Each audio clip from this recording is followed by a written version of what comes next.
Good afternoon, ladies and gentlemen. Welcome to ISCY 2023, the International Summit on Early Years, arguably the largest such convention on early years in India and perhaps in the world. This year, the theme we are celebrating is inclusion. In the ever evolving landscape of early education, embracing innovation for inclusion is not merely a choice, it's a responsibility. And as educators and caregivers, we firmly believe in our duty to create a future where every child's dreams are boundless and realized, aligning with the United Nations Sustainable Development Goals. At the fifth edition of the Early Childhood International Summit of Early Childhood, our purpose is very clear: to create a more equitable, empowering, transformative learning journey for every child, a place where every child's unique journey is celebrated and cherished. Together, we'll embark on a journey where every every responsibility of each stakeholder in fostering inclusive practices is in alignment with the 10 Sustainable Development Goals of reducing inequality. With the child at our core of our discussion, our aim here is to bring parents, providers, policymakers together, working hand in hand with the shared passion of serving all children equally. To take us through the rest of the afternoon, I now invite my esteemed colleague, Meghna Yadav, on stage. Meghna Yadav, in the world of early childhood care and education, really needs no introduction. Recognized as India's foremost early years expert, she's a household name to parents, to academia, and to the industry. Welcome to this afternoon and its proceedings, Meghna. I'm sure we have an extremely exciting set of events planned for all of us. And before I hand over the baton to you, Meghna, I am privileged to declare ISEY 2023 open. Thank you so very much, AK. And what a wonderful reason to sit together and find solutions today evening. It is an honor to be a part of this wonderful theme that you were just talking about. And trust me, I feel honored and privileged that Clay brings such exciting discussions every single year through ISEY. I feel honored and I feel privileged that I'm sharing this platform with stalwarts like you as well. Thank you so much, AK. And I don't think we have time to keep talking because we have very great line of speakers, and it is high time that we start talking about inclusion, or rather innovation through inclusion, with the help of these stalwarts who are joining us today evening. It's an honor, it's a privilege, my friends. Thanks a ton to audience who is sitting and eagerly waiting for the future discussions in coming 3 hours. And trust me, my friends, you all sitting here talks volumes about your commitment in this field. It's just not only me or AK, but trust me, each one who is sitting here is actually contributing in this big mission that we have taken from this year onward. Clay has recently started a wonderful program of inclusion, and in fact, that gives us a strength to talk about this pertinent topic.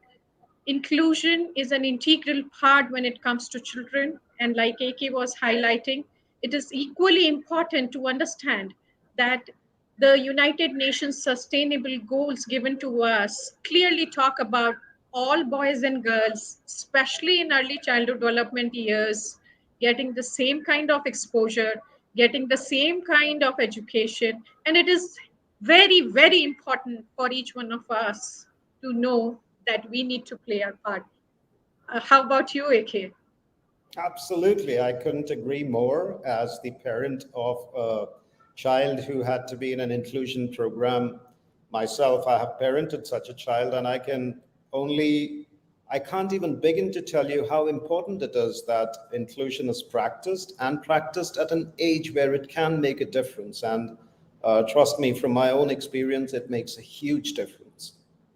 So true, AK. And I seriously feel you not only being the CEO, but also a father, bring a lot of thought in decision making when it comes to giving the right kind of services to children and enjoy the differences that each one of them come with.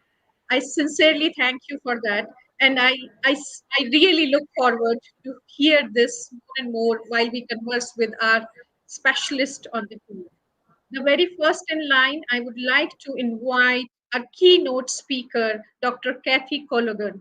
Dr. Kathy Colligan joining us straight from Sydney, and I feel honored, I feel privileged. Again and again, Dr. Kathy, I have said this to you earlier also, but I'm sure it is not easy for you after a long, hectic day at work and it is late in evening at Sydney. But you have gracefully agreed to join us and share your knowledge nuggets with the audience sitting over here. Nothing can beat the real knowledge coming straight from you. A very warm welcome to you. And before we enter into this, let me quickly introduce her to each and everyone. She has been working in the field of inclusion, specifically for early childhood education from the School of Education, Macquarie University. This is an honor to meet somebody who has devoted her last 15 years in the field of inclusion. And I must tell you, my friends, her recently published second edition of Inclusive Education in Early Years, right from the start, is the wonderful book, which is commissioned by Oxford Press as well. And trust me, it has become textbook to many, very much people like me who read, learn, and try to implement the great experience she comes with. Very, very warm welcome, Dr. Kathy Colligan. What a pleasure to have you here. Thank you so much, Meghna. It's a great pleasure and a privilege to be here joining you today. So thank you so much for having me. And I'm very excited to be able to talk about this wonderful and very important topic with you all. Same here, Kathy. Trust me, it is not easy to bring different mindsets on in one platform, and also to hear from the global perspective. Try to learn the best practices and give them the Indian touch and bring it in classrooms. We had morning sessions, Kathy, where there were various workshops conducted, and the kind of response each and every workshop received, it is a sight to watch. It is simply telling you that there are people out there must be sitting in the audience right now, but they are waiting to learn, they are eager to learn, and we feel privileged that we are bringing the global perspective through you. So thank you again, Kathy. And I really would like to leave the audience in your expert hands, all yours. Please take us through your wonderful journey and your knowledge nuggets. But before we enter into that, let me request the audience that for sure Kathy has agreed to spend some more time with us to take up your questions. So please start posting your questions as and when she explains her knowledge nuggets, her ideas, her thoughts, her experiences to you. And we will take the questions soon after she's done with her keynote. So all yours, Kathy. Look forward to sit and hear from you. Wonderful. Thank you so much, Meghna.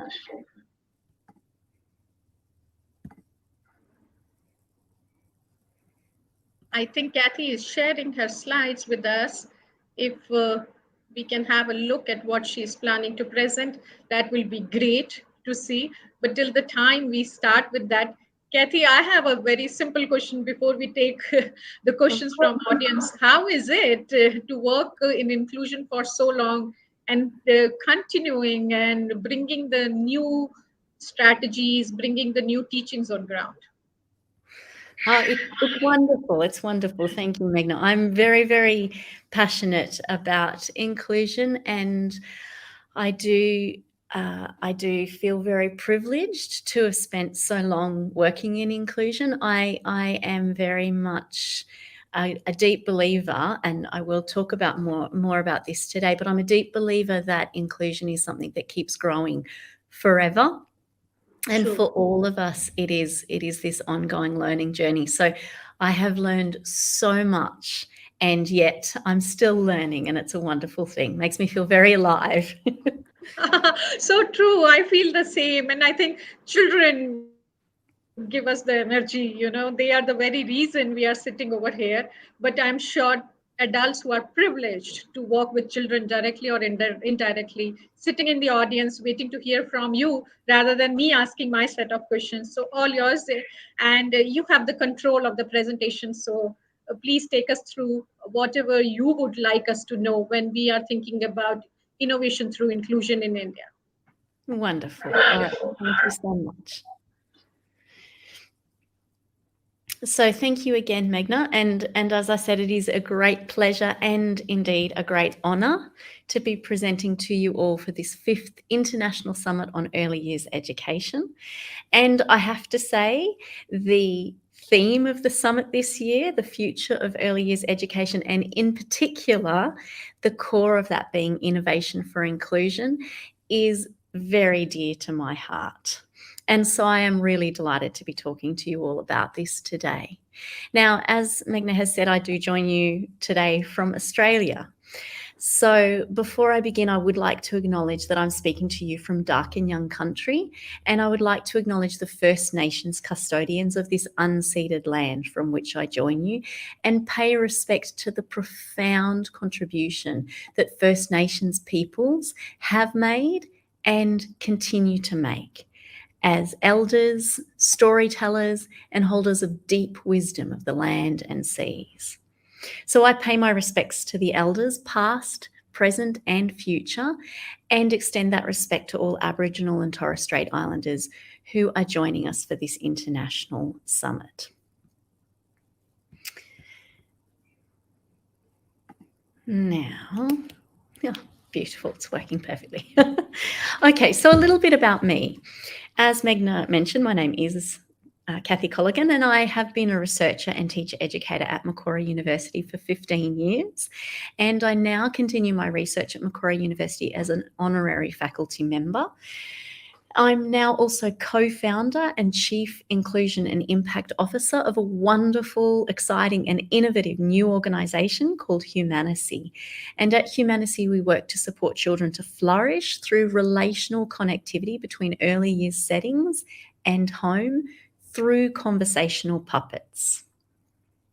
I'm also a teacher, educator, consultant and researcher toward equity, diversity and inclusion. But before all of this, I worked for many years in early childhood within early intervention, long day care, preschool and primary school settings. And I feel so lucky to have worked with so many fantastic children, teachers, educators, families, allied professionals, and a wide range of organisations. And I've been very lucky to work with and learn from people across many different contexts around the globe. So, of course, here in Australia, but also across the Asia Pacific, in the UK and Europe, and indeed in India.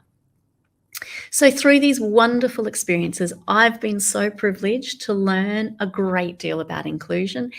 And of course, as I said, I continue to learn and experience more and more every day. I also have lived experience of disability as an individual, as a sibling, and as a mother. So I come to you today passionate about inclusion and enriched by all that I have learned as a researcher, through my work with teachers and families, through my work within the early childhood field, and as a parent of young children. Now, enough about me. I wanted to start by giving a brief signposting of what we're going to be focusing on in this session. But before I do that, I wanted to acknowledge that in a format like this one, I don't get the opportunity to find out who each of you are and what you bring. For some of you, perhaps working toward creating cultures of inclusion in the early years might be quite new. For some of you, this might be a core part of your long-time work in the early years. And for many of you, perhaps you're somewhere between the two. No matter what, each of you brings a great deal to contribute to creating cultures of inclusion. And as I said, one of the important things about inclusion is that it really is an ongoing process and something that we can keep enriching little by little forever. And this is really important because whether it's brand new or a long and well-considered part of your work, there is always more to reflect on and more to take action on toward bringing inclusion to a reality for all of us. So, for example, it might be that you're at the very beginning of talking with children about how we all belong together. Or you may be long and deep into conversations about who we are as humans and many different ways of doing and being, perhaps exploring what inclusion and exclusion are and how they happen, how we can support each other in belonging, and how our diversities can enrich our living of our lives together. But wherever you are at and wherever you're coming from, I appreciate the opportunity to speak with you today, and I hope that listening to the thoughts that I'm sharing with you in this presentation will be useful to you in your practice and will help you to reflect and think and examine and rethink and re-examine. As I said, I have been focused on inclusion and inclusive education in the early years in particular for a long time now. And yet again and again, I find myself uncovering something new, coming to a deeper understanding, having a new light bulb moment about implementing inclusive values, and so on. As an ongoing process, inclusion is never finished. And this can feel discouraging sometimes, since it means there is always and always will be more work to be done. On the other hand, it can be exciting and joyful, since it also means that there are always more possibilities. There is always something new to explore and engage with. So without further ado, in this presentation today, we are going to explore important considerations for creating cultures of inclusion within the early years. And to do this, we will engage with important facilitators of and barriers to genuine inclusion. One of the most challenging issues is the ongoing confusion about what inclusion means. Due to this confusion about inclusion, developing cultures of inclusion means engaging with what inclusion is and isn't, and considering theoretical tools alongside practical application, as well as questions and provocations for critical reflection and praxis in the moment, and hopefully to continue to think about going forward.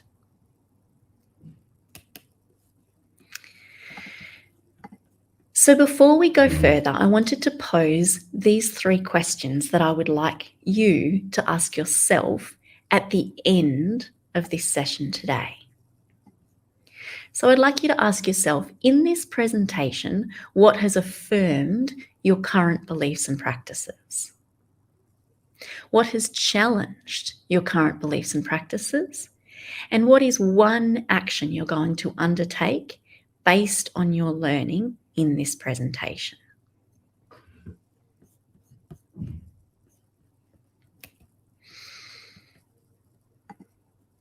With those questions at the back of your mind, let's dive in. Now, inclusion is one little word that produces dramatically different responses from varying people, ranging from fear to excitement and passion to dismissiveness. Along with these diverse emotional responses, there are probably even more varied understandings of what inclusion really means. As I have already noted, there is also a lot of confusion about inclusion. In fact, sometimes it seems like there are almost as many definitions of inclusion as people who use the word. And, importantly, different experiences influenced by these different definitions of inclusion. Unfortunately, that means there is a lot that happens that's called inclusion, but that is actually exclusion. However, a lot of time and thought over many years has gone into understanding and defining what inclusion actually is and how we bring inclusion to a reality. Of critical importance for inclusion to be real, we need to create cultures of inclusion. And of course, at the core of inclusion is relationships, warm and caring relationships in all their complexities.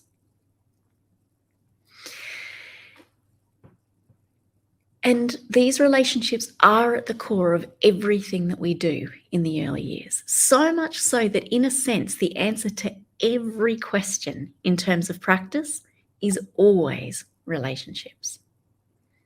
So much so that even when we have, excuse me,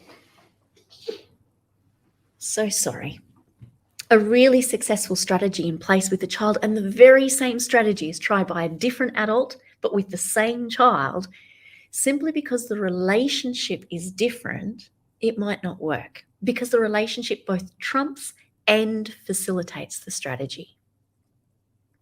So to be genuine, inclusion needs to permeate the foundations of our relationships and of every aspect of what we do, what we say, even finding its way into our inner thoughts and feelings. If inclusion is an add-on, then it isn't inclusion. To be inclusive, we almost need to be immersed in it, consciously, but toward the point that it becomes so integral that it can become almost subconscious, just the way we are and the way we do things. Now, that can sound easy, but it takes a strong and unwavering commitment and ongoing engagement, because we need to think really hard, question, critically reflect on how we are inclusive and what barriers there are to inclusion. And at the same time, we need to let inclusion occur naturally, seamlessly, as an integral part of the fabric of everything we think, feel, and do. So this means that inclusion is simultaneously really easy and really hard. Creating cultures of inclusion requires us to question everything again and again and again and again. And sometimes this means asking hard questions. Even for the aspects of a day or of our roles that we find most difficult, we need to start with the question, how can I approach this inclusively? There is also no room for complacency with inclusion. We can always be more inclusive today than we were yesterday. At the same time, creating cultures of inclusion starts from being inclusive of ourselves and each other. And in doing so, starting with finding what we already do that is inclusive and building on that. This is really important. We need to notice the ways that we are already inclusive, as well as the barriers to inclusion, and build forward from there. We also need to be patient and kind to ourselves and to each other in the process. We need to be patient because inclusion is a lifelong process. It is a huge, overarching and underpinning approach and philosophy, and it is also simply an ever-growing collection of inclusive moments. Teeny tiny moments that might seem too little to express the bigness of inclusion, but that actually are inclusion and are so important in each and every one of those moments. We need to be kind to ourselves because we are all merely humans. We inevitably get things wrong, and we can try and try and try and try again. And sometimes it can feel like all we're doing is trying. So we need to be kind to ourselves and to each other as we navigate and grow and learn. Just as we would understand that children are always learning and growing and not intentionally making mistakes, we also need to understand this of ourselves and each other within our roles as we nonetheless work relentlessly toward inclusion. One of the most important things that we need to recognize about inclusion in order to create cultures of inclusion is that inclusion is, of course and unavoidably, about all of us.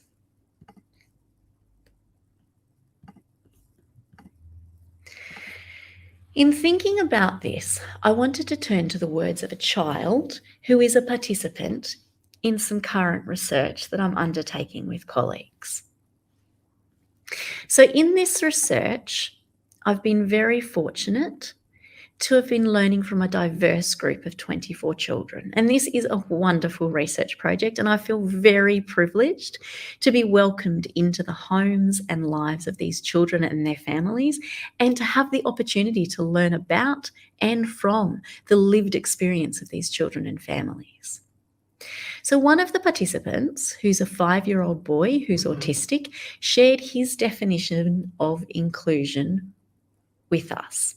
He said, inclusion is about everyone. And then he paused for a moment, deep in thought, and then continued, and I am a someone in everyone.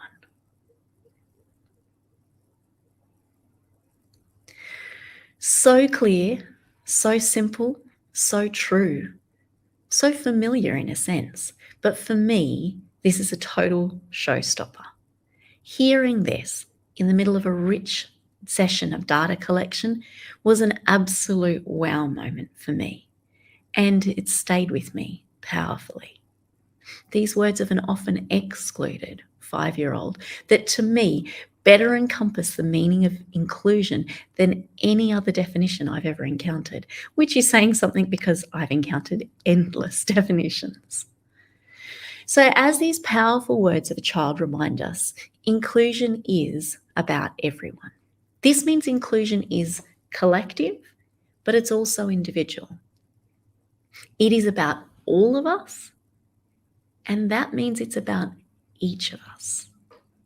This is really important because creating cultures of inclusion means not forgetting anyone. It also means we're all in this together. It means that being inclusive can never be unfair for the other children because it is about all children and each child. It also means that inclusion is never optional. As this 5-year-old says, he is a someone in everyone. We all are. If we forget someone, exclude someone, give up on someone, then our inclusion goes out the door with them. And when we reflect on these words from this child, belonging comes to the fore acutely.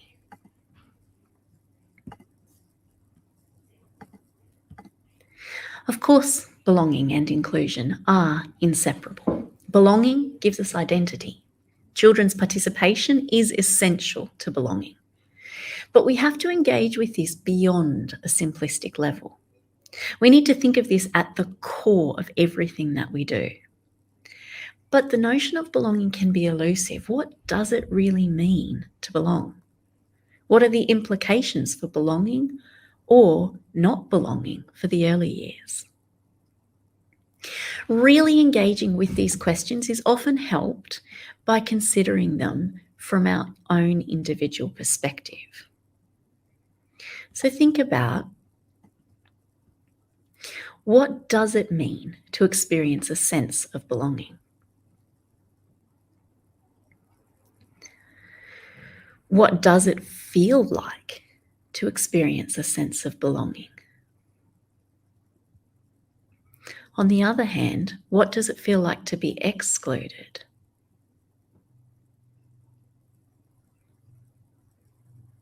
And what does it feel like to be included? So I'd love you to just take a moment and reflect on this.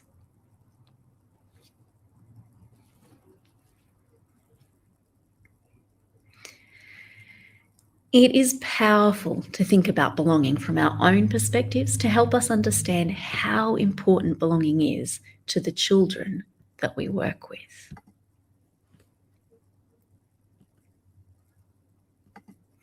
Thinking further about belonging, what are the feelings that we give and receive when we belong?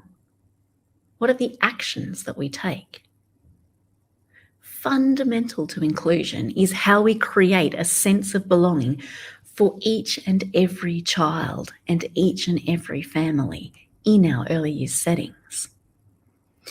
Now, belonging is warm and it sits within a pedagogy of love.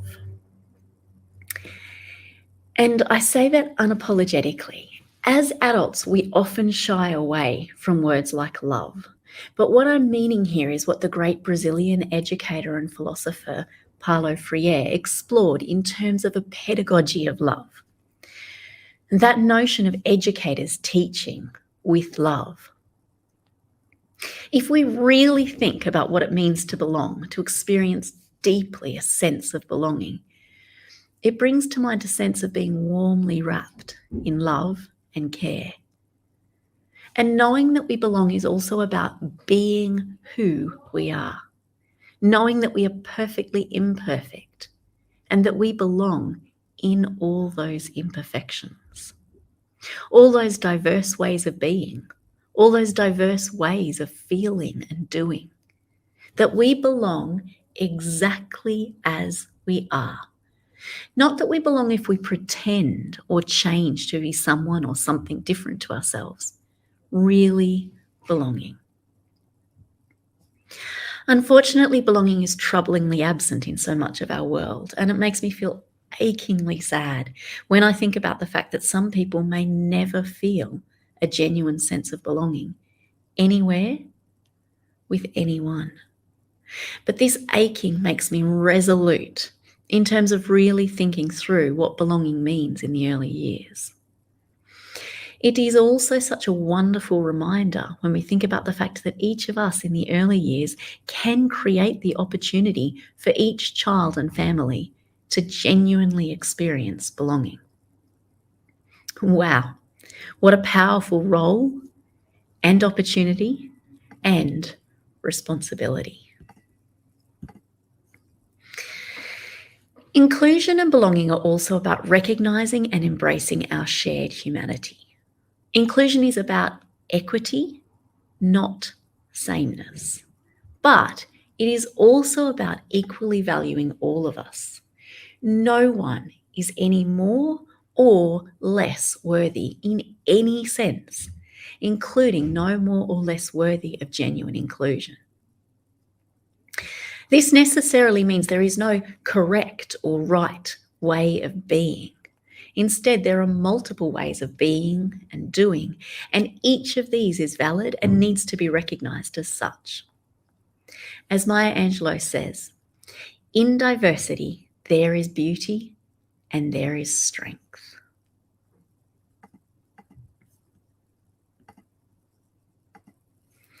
With those beautiful thoughts and words echoing in our minds, I would like to ask you to take a moment to pause and think about inclusion in your work.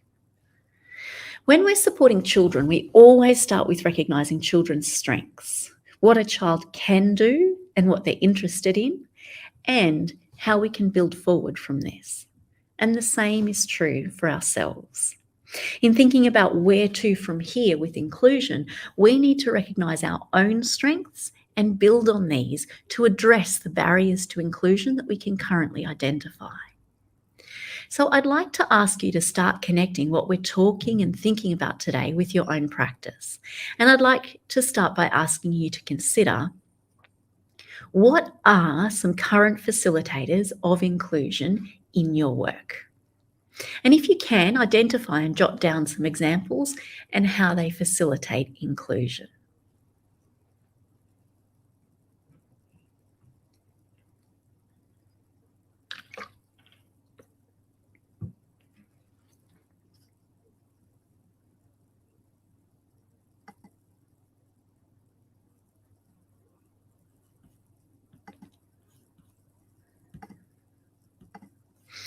Building on this thinking and thinking a little further, I'd like to ask you to try to imagine what it might be like to be a child in your early years setting.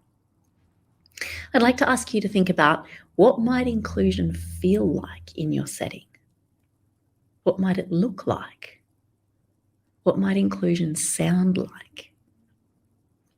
What might inclusion taste like? What might inclusion smell like? What might be the experience of inclusion in your setting?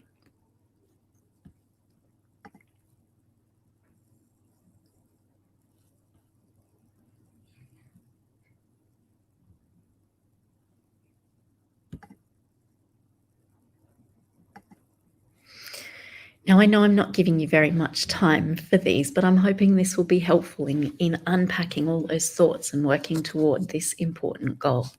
So there are so many things that could come to mind. So, for example, what inclusion might feel like. It might be feeling a sense of security. It might look vibrant with diverse visuals. It might sound harmonious. We might have harmonious voices and laughter. It might taste familiar foods and a variety of flavors representing diverse cultures. It might smell like the comforting scent of a familiar environment. And the experience might be engaging and nurturing. Now, I'd like to ask you to hold on to those thoughts as we now journey from the warmth and joy of the experience of inclusion to some of the barriers and potential pitfalls. So inclusion is important, possible, wonderful, and it happens all around us all the time. However, inclusion is also sometimes elusive, and there are many dangers that we need to address regarding inclusion. So Michel Foucault, the late and great French philosopher, argued that everything is dangerous. However, he was at pains to point out that dangerous is not necessarily bad. Instead, he was pointing out that everything, including the things that we assume to be good, require very careful consideration and critical engagement. And he was alerting us to the fact that we cannot ever become complacent in our thinking and actions. So this means we can never stop questioning and turning over and problematizing everything we think and say and do. Our actions, our intentions, our reactions. As I said, inclusion is real, possible, and wonderful, but it isn't automatic. Unfortunately, we live in a very exclusionary world, so we have to be active in addressing exclusion and working proactively toward inclusion. So inclusive education is an ongoing process. It is a process of transformation, little bit by little bit. In this process, there are plenty of stumbling blocks, some of which we can't predict, but some which come from common misunderstandings or confusions around inclusion. And there are so many that I'd like to cover today, but we only have time to talk about a few things. So I hope what I've chosen to talk about is helpful to you in your practice. I think one important thing to think about is the danger when we think we're already inclusive, and therefore we close our minds off to becoming more inclusive. One of the most challenging issues that I alluded to earlier is the number of practices that are called inclusion, but are actually folklusion. And by that I mean exclusion masquerading as inclusion. The trouble with folklusion is not only that it perpetuates confusion about inclusion, but it actually prevents inclusion from happening. For example, if we think we're already being inclusive, then it's much harder to take a step back and see the barriers that are occurring and what we might need to be doing to actually be inclusive. The first step to addressing folklusion is thinking about what inclusion actually means. Inclusion is not optional. It's not an endpoint. It's a process, a philosophy, and an ever-evolving set of practices. Inclusion is a human thing, so it's also a changing thing.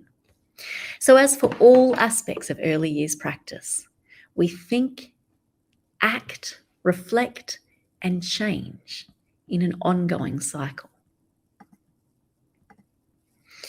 A really key piece of all this is getting to grips with the difference between assimilation and inclusion.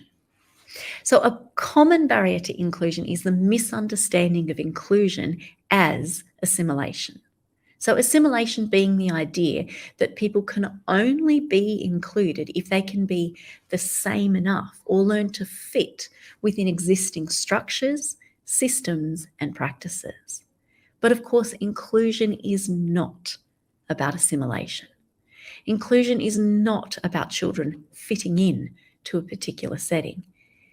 Instead, it's about, in a sense, the setting fitting to the diversities of the children present. This means that there isn't a type of child or family who can or should be included or who fits. That would be assimilation. Inclusion involves acknowledging and embracing the fact that we are all unique individuals and working to make our early years settings and experiences fit to the diversity of children and families, rather than about trying to change children and families to fit exclusionary systems and pedagogies. So inclusion is about difference. It's not about sameness. And pretending that we're all the same doesn't bring about inclusion. And while not intentionally, it skirts dangerously close to faux-clusion territory. So inclusion means acknowledging, respecting, openly talking about, and engaging with our multitude of human differences, whatever they may be. As I've said before, inclusion is an important big idea, but it's also a hands-on, everyday, very practical process that is lived out moment by moment. It can be messy, but it's very real. And making mistakes when we're working toward inclusion is always going to happen. But that's not the same as pretending to be inclusive, nor is it the same as misunderstanding inclusion. So, as illustrated on this slide, trying to fit a square peg in a round hole is a process of assimilation, and it ends up focusing on who is or who can be changed to be a closer fit. Whereas inclusion instead is about fitting education to children of all different shapes and sizes, all different ways of being and doing, and embracing and celebrating diversity as a rich learning resource. Inclusion involves a process of changing what we think and do and say, changing our environments and practices so that all children can participate fully and learn and grow and flourish together.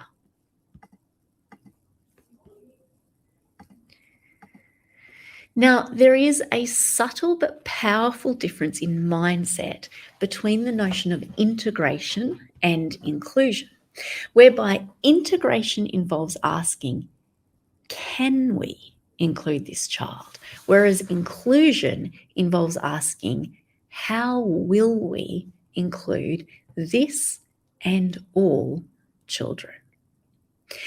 And this is a really important point, because misunderstanding inclusion as integration is one of those core areas of confusion that stymie or prevent inclusion from coming about in practice. So when we think this through, there is a question mark that hangs over the head of a child when we're thinking, can we include this child, rather than how will we? And this question mark is powerful, and the impact on practice and the lives of children and families is profound. So, a few important points. Being together, as in the co-location of children in all their diversities, together in the same education settings, is the first step toward inclusion. And it is an absolutely fundamental step. We can't get anywhere without this starting point. But it's only the beginning. Inclusion requires more than being in the same place at the same time. Inclusive education involves genuine valuing and full participation of every child. It requires us to create early years experiences and settings that support all children to flourish together in all their diversities. The question becomes then, how do we do this daily work of inclusion?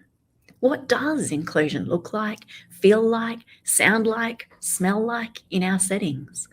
How can we, in each of our settings, be always a little more inclusive tomorrow than we were today? And that is what it means to take on a commitment to genuine inclusion.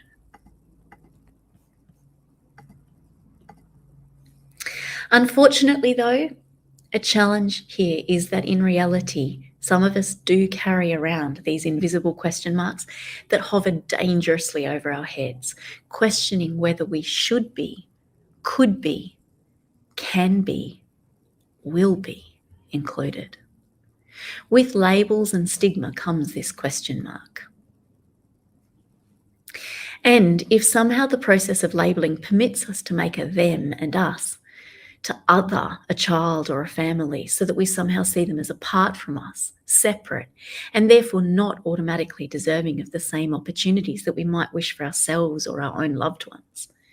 For that person and family, this question mark is a heavy burden, painfully felt. However, it is rarely a conscious process. It's insidious. It creeps in at a subconscious level, and we often don't even realize that we've just put a question mark over someone's head.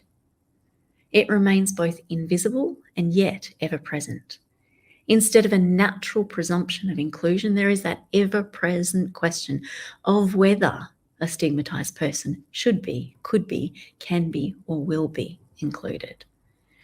So fundamentally, in order to bring about inclusion in reality, with all of the benefits that this brings for everyone, we need to remove the question mark in every instance that it exists for every child. And in doing so, we need to change from an option to exclude to a presumption of inclusion for everyone. And this requires a shift in perspective, moving away from the option to exclude, adopting a fundamental stance of including everyone. It requires us to remove those invisible question marks, to recognize those unconscious biases and embrace the potential and the rights of every person without prejudice. It requires us to enrich learning environments through diversity. It calls for mutual respect and understanding, fostering a cohesive society. And it requires us to cultivate a mindset that welcomes diversity in all its forms. And this requires continuous reflection and improvement in our practices, encouraging dialogue and collaboration to foster a sense of belonging. And all of this leads us toward the future that we hope for, the future that we envision, a world where everyone is seen, valued, and included, harnessing the potential of every individual. And this is one of the most wonderful and important and beautiful things about the early years, because in the early years, we are changing the world from the early years onwards. And that is a powerful, powerful, powerful opportunity. And it's a huge responsibility. So I'd love you to take a moment to reflect on how you can support a shift toward presuming inclusion in your early years setting. And if you like to, it would be wonderful to share some of your thoughts on that in the comments.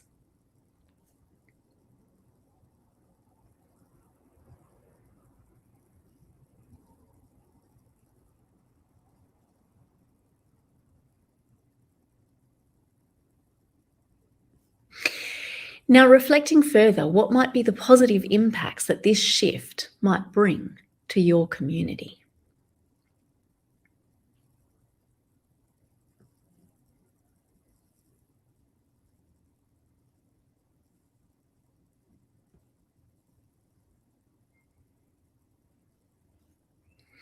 And I know there isn't enough time in this session to think about these things, but hopefully pausing and jotting down a few thoughts will get you started. Now, inclusion is about embracing difference. It's about celebrating diversity as an everyday part of life and welcoming the fact that we are all unique human beings.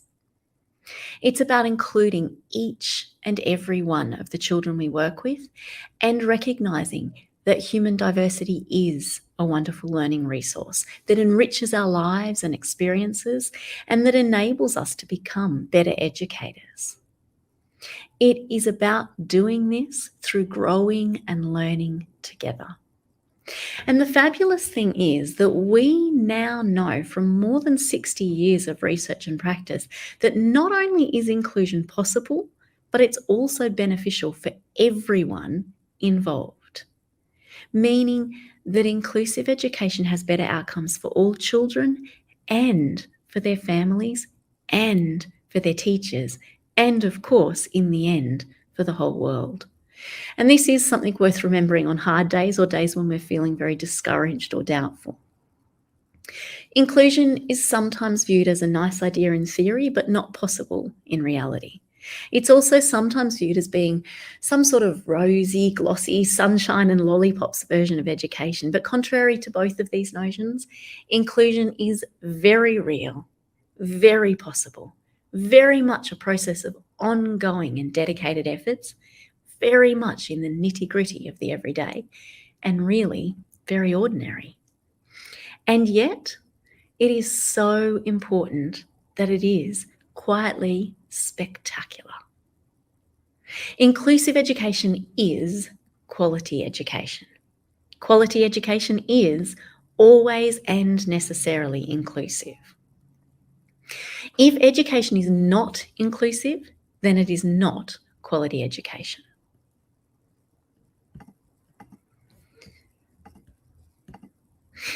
So with all of this in mind, I'd like to ask you again to pause and reflect on your practice within your own early years setting. And this time, I'd like to ask you to reflect on what we've been addressing in this presentation today and to think about what are some current barriers to inclusion in your work. So can you identify some examples of barriers in your setting and how these barriers stop or limit inclusion? So I'll just give you a moment.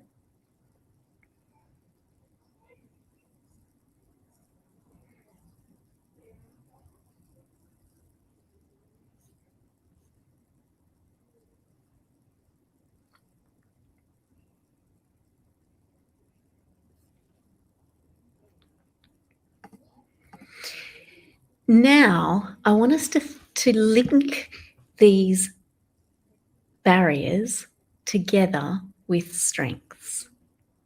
So building on the facilitators that you've identified, the strengths that you have currently for inclusion, how might you start to address the barriers that you've identified?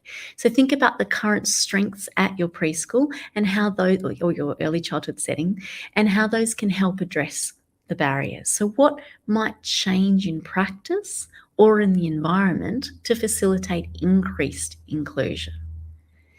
And here I'd like you to remember again that just as for children, as adults too, it's our strengths that are the building blocks forward. And this image I find very helpful because in this image we have children working together to build a structure, and it goes up and up and up.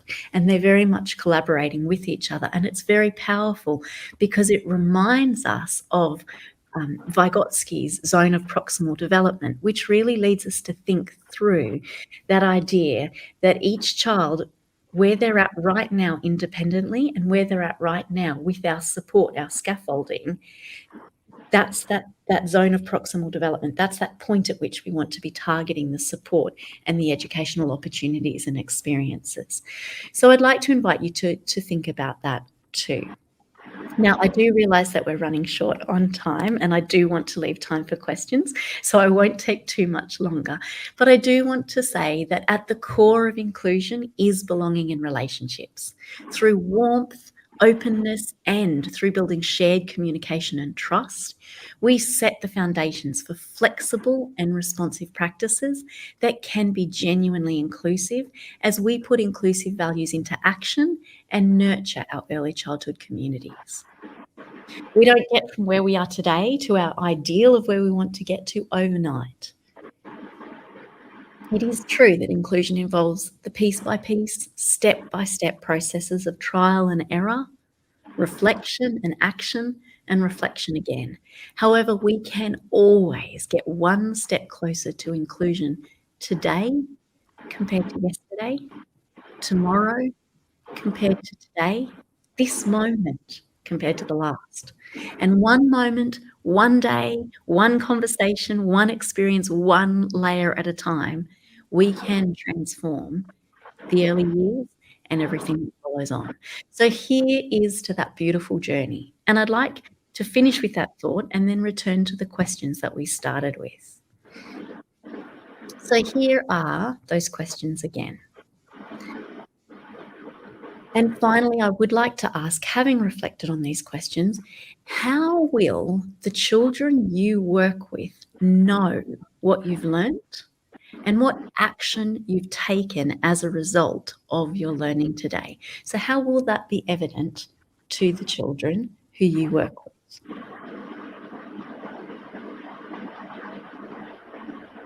So thank you. And I would now love to take some questions. Well, thank you so much, Kathy. What a wonderful, wonderful learning. And sometimes it gives you a feeling to think, relax, imbibe, and then bring the answers. So I'm sure people like me sitting in audience will need more time before they jump into answering the questions you have raised. But for sure, these are the questions that need to be answered not only by the providers but by the parents too, because the question that is coming first to me is actually about the collaboration, that how important it is to bring this collaborative approach when we are talking about inclusion in early years.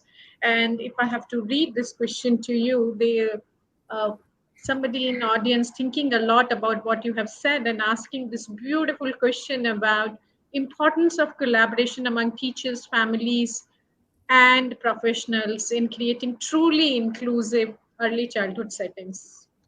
Mm. What a wonderful question and what a wonderful point to make. And it is so true, as you say, Meghna, and as the person who has asked this question is reflecting on. It's so important, that collaboration and the role of, like, our roles as families, our roles as educators, our roles, as administrators, all of those different roles play such an important part in bringing about inclusion. And the allied professionals, the way in which we work with allied professionals can sometimes make or break, the success of inclusion in practice. So it's such an important thing to think about. And that notion of collaboration is so fundamental. And again, it comes back to relationships. And I know I spoke quite a bit about relationships in talking to you all just now. But of course, it's just as true in regards to the children as it is in regards to the adults involved, that it does come back to those relationships. And I think one of the most important things to think about is those relationships. In order for those to support and foster inclusion, they really need to be based on respect and openness. And one of the things is, I think sometimes as educators, we can find it difficult to have tough conversations with families. And I think one of the approaches that I've found so helpful is making sure that we've always had a lot of really positive conversations before we have tough conversations, because it creates that situation. I certainly know with my own children, I really don't want it to be the situation that the first time I'm hearing from a teacher is because there's a problem. And so I think that's one of those little things of putting that little reminders of how valuable it is putting in the time for relationship building. And I think that's really powerful. I think the other thing that I would love to add in response to that question is it's really important for us to remember as parents what it is that we know and have to offer in regards to inclusion, but also as teachers and educators what we have to offer. Because sometimes often in fact, I've witnessed teachers feeling like allied professionals hold this magical knowledge that they don't have, and then accidentally devaluing the knowledge that the teachers have themselves. So I think one of the important things is to remember that in these collaborations, we all bring our strengths and our knowledge, and that the collaboration is actually about owning and sharing that, and then being able to work together toward the best possible situation for children. I'm sure teachers, especially in early childhood settings, sitting in the audience, and the parents will relate very well with what you said. And in fact, when at Clay also we are running programs to support inclusion, we clearly see a pattern that sometimes it is overwhelming. It is overwhelming for a parent, it is overwhelming for a teacher. But the beauty of this collaboration is that the goal is the betterment of the child. And I think that motivates everyone to keep doing what they should be doing on ground, Kathy. And I really could very well see in your slides about those aspects as well. A few more questions, Kathy. We are actually flooded with questions, but I need to take those. So, can you share some activities to help children with learning disabilities improve their memory retention, be it spellings or be it routine activities? We all go through this. My own children laugh at me that sometimes I open the refrigerator and keep thinking, what was it that I was looking for? But I seriously feel that there are parents who ask this question a lot. That how do I enhance the memory retention for day-to-day activities or academic activities, be it spelling, numeracy? Given your rich experience, would you like to share some quick tips on that? Yeah, absolutely. I too am known by my children for forgetting what it was, even that I was saying to them and getting halfway through the sentence. Yeah, exactly. But it's another great question, and thank you to whomever it is that asked that question. It's a really great question. One of I'll share two ideas. So one of the most powerful things in all of the years that I've worked with children is music. And music has a different connection to the way that we process and remember things, and it's so powerful to support our memory of things. So using little songs, and I mean, in our household we make up songs about everything all the time, and I think it's not about having to be particularly good at music. It's just being able to make something musical and have a little song about the things that we need to remember, because it is much easier to remember, and music slows things down. Mm-hmm. And has a natural way to build in repetition, and it really is helpful and very powerful. And certainly in terms of literacy development, it can be such a useful strategy. And that connects to the second strategy that I would recommend, and that is to do with repetition. So repetition is how we learn things, but the trick is we have to make repetition seem fun and interesting. So of course, if we sit children down and ask them to do the same thing over and over again, it's not interesting, and it's not going to help anybody. It'll just turn children off and they won't want to participate in their learning. But if we can make that repetition fun and interesting, then we create those learning opportunities. And different children, repetition is fun in different ways, but it's very often the case that in addition to things like music, there's also storybooks, there's also photos. Children often love to see photos of themselves, and that can really help with building that repetition in a fun way. Kathy, I can seriously see your words resonating with what we discussed in the morning workshops. In fact, one of the workshop facilitators said it very beautifully about repetition. That repetition is a wonderful tool, but a word of caution here. It is not the adult who should decide the number of repetitions. It is actually the child who should decide how many repetitions I want for this particular activity. And I think these two One. messages are resonating very well. And we have been saying this, especially in early years, that I used to wonder as a mother when my children were very young, and I see this as a professional also, that how come the same show can be watched 100 times? How come the same book can be read 100 times. In fact, I one day I ended up asking one of the child at Clay, "Isn't this the book that you read yesterday too?" And he said, "No, I have been reading this for weeks." And I think this is a great message that I would request audience to remember.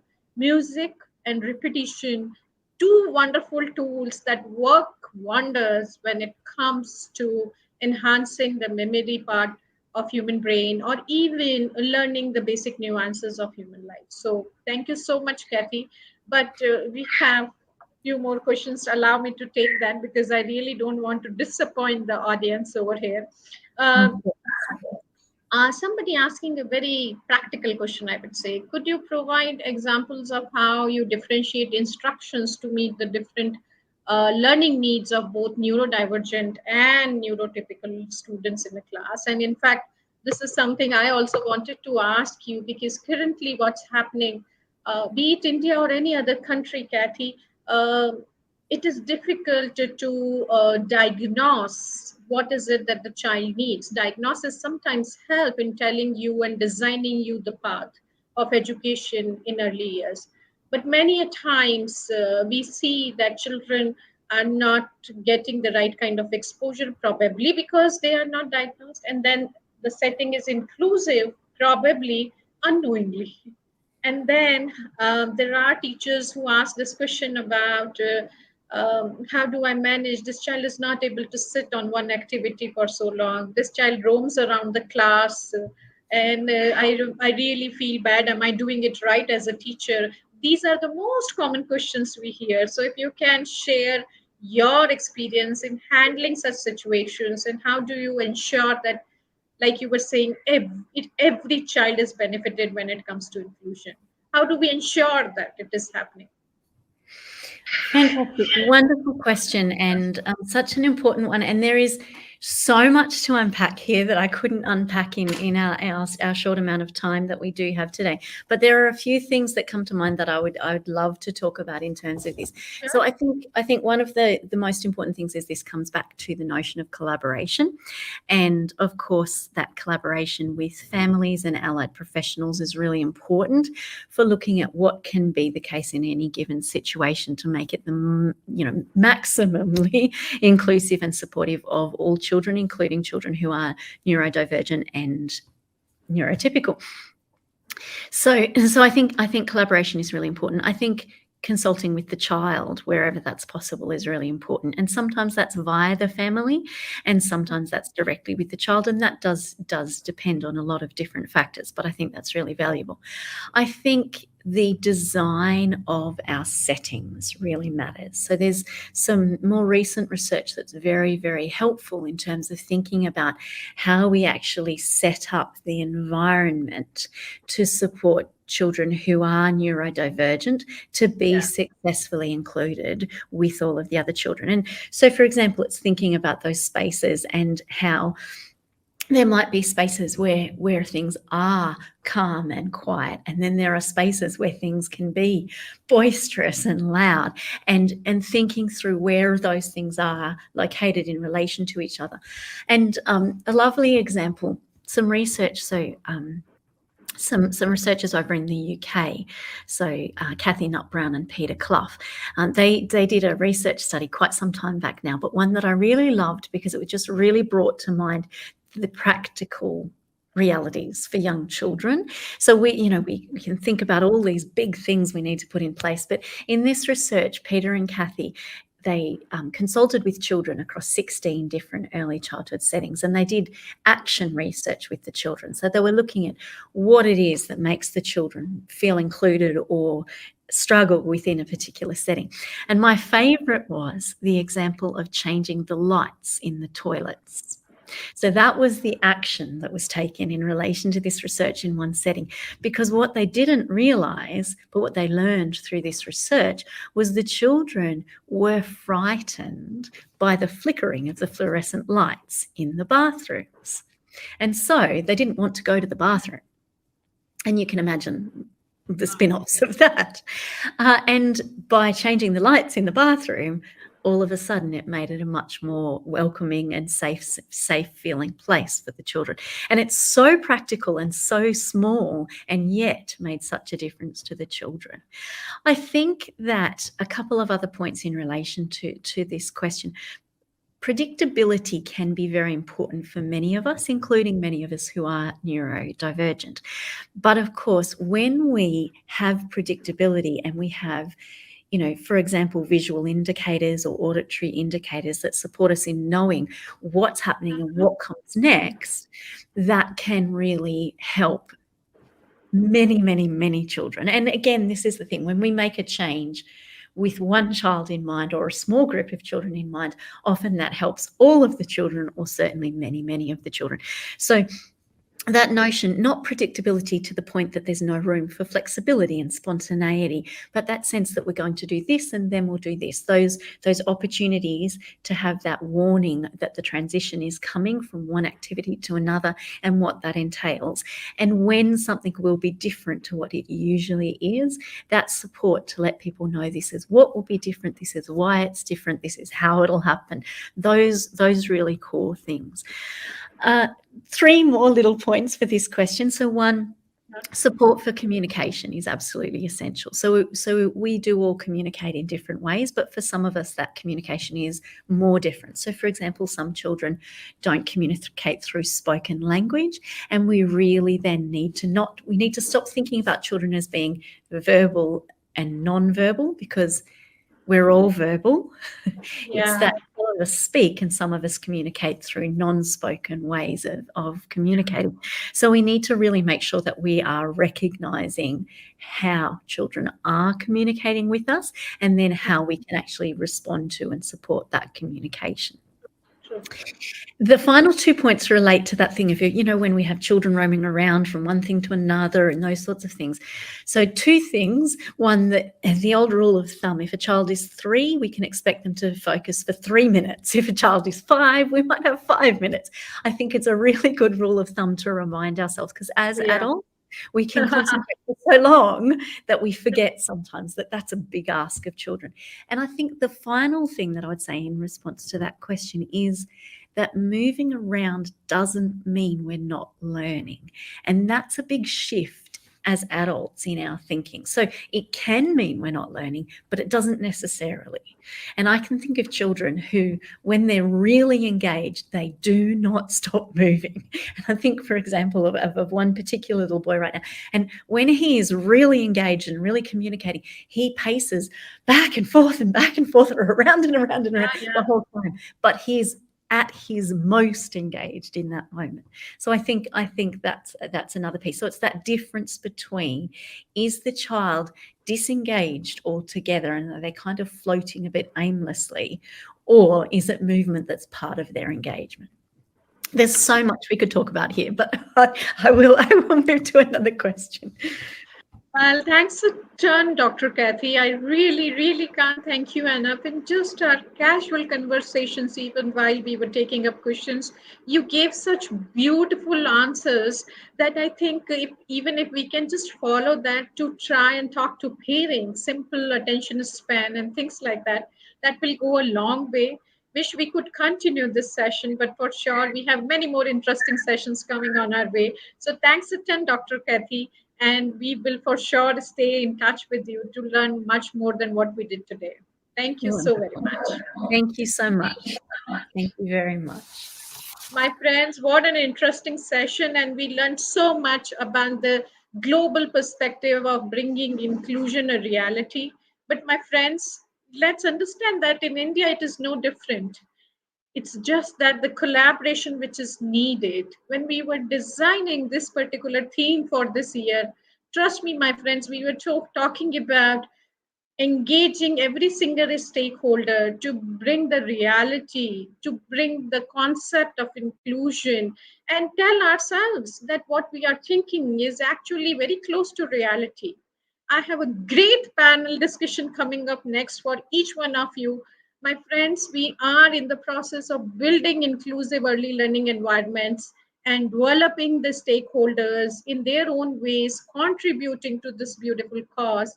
And the first in line, the first panelist that I would like to invite on stage is Miss Sarbuni. Miss Sarbuni has been working in this field for more than 27 years.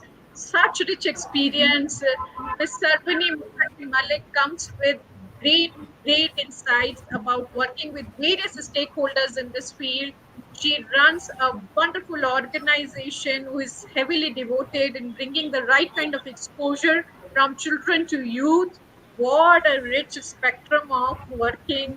Very warm welcome, Ms. Sarbani. It's an honor to have you here.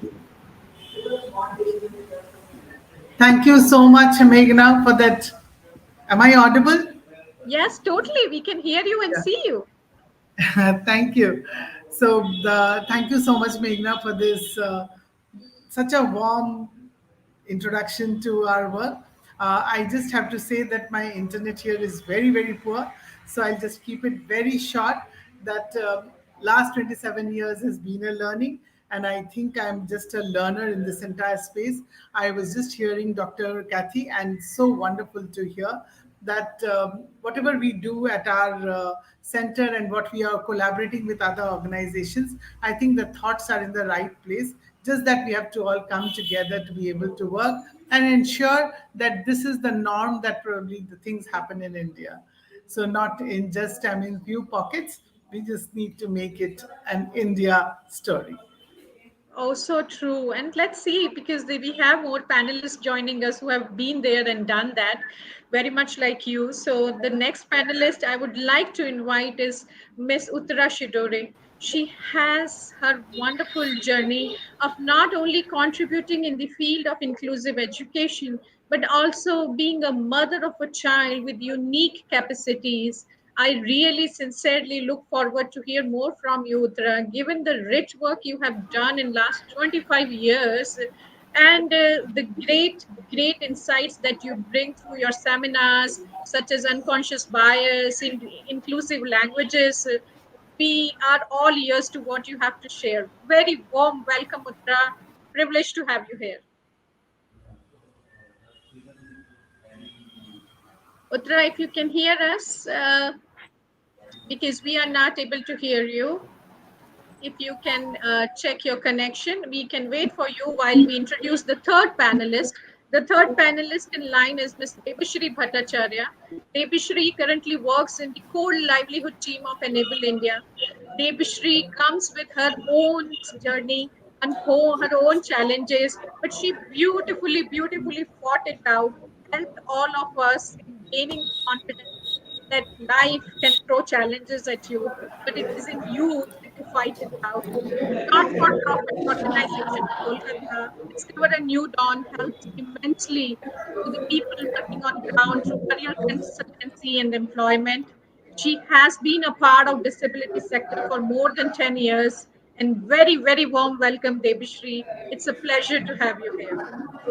Thank you so much, Meghna, for such a wonderful introduction. I'm looking forward to the discussion. Thank you so much. And the fourth panelist, I seriously feel inspires many of us just because of his journey, just because of his perseverance, just because of his capacity to fight. He has been working in Enable India since 2019, but I would say his whole life is a great lesson to learn. He has worked for Team Mission 1000 as well, a collective endeavor focused on integrating individuals with intellectual and sensory disabilities. His strength, I would say, lies in his teamwork and the persuasion, and above all, the creativity behind it, the creative ideation, the innovations. And I look forward to hear more about innovation from you, Swayamdev. A very warm welcome. And seriously, it's a privilege to have such rich panel where everyone is coming from a different walk of life, but is contributing significantly. My first question, Sarvani, as I start talking about building a community, building the environment for early learning, I'm sure life was not easy for you when you started, and you must have seen many ups and downs in life. So, my very first question to you, the challenges, what was it when you were trying to collaborate the various stakeholders to bring inclusion a reality? Can you share some from your rich experience?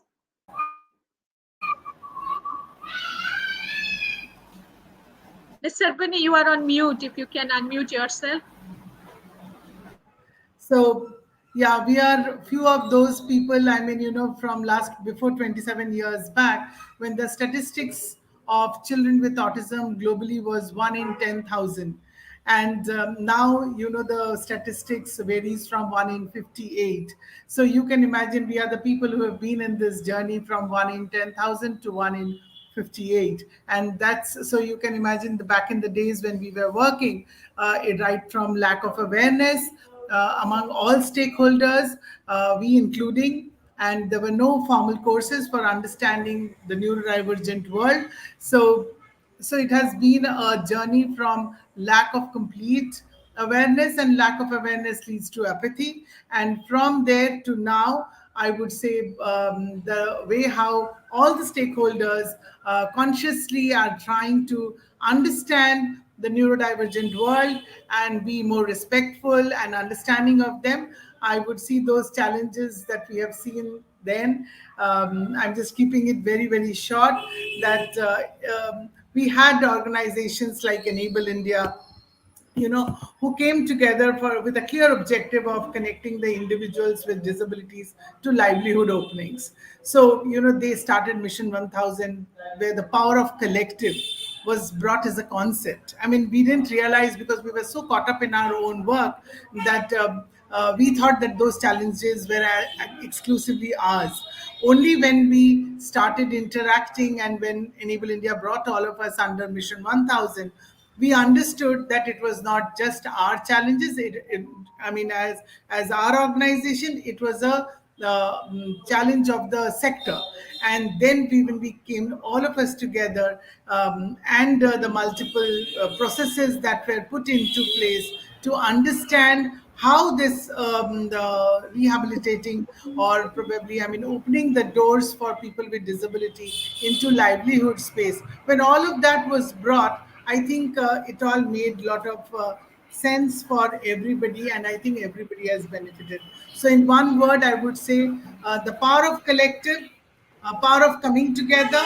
I think the power in just that, I think all of us have realized in this last 27 years, that it is not one person's ability to bring about a change. And the fact that today Clay is organizing this and beautiful, beautiful summit is again a testimony to say, that how coming together to understand and to be informing the other people about the best practices of the country. These are just ways to say, I mean, how we all have been able to overcome only because of the power of people. I agree with you on that. That challenges do come, but this is a collaborative effort. Then only we can find solutions. Since we have people who have been there and fought it, I would like to pose this question to Debashri. Debashri, if you can share your own journey. I have known your journey. You had challenges since the age of 3. So first, please share your personal challenges and what actually was most difficult part for you in reaching where you have reached today?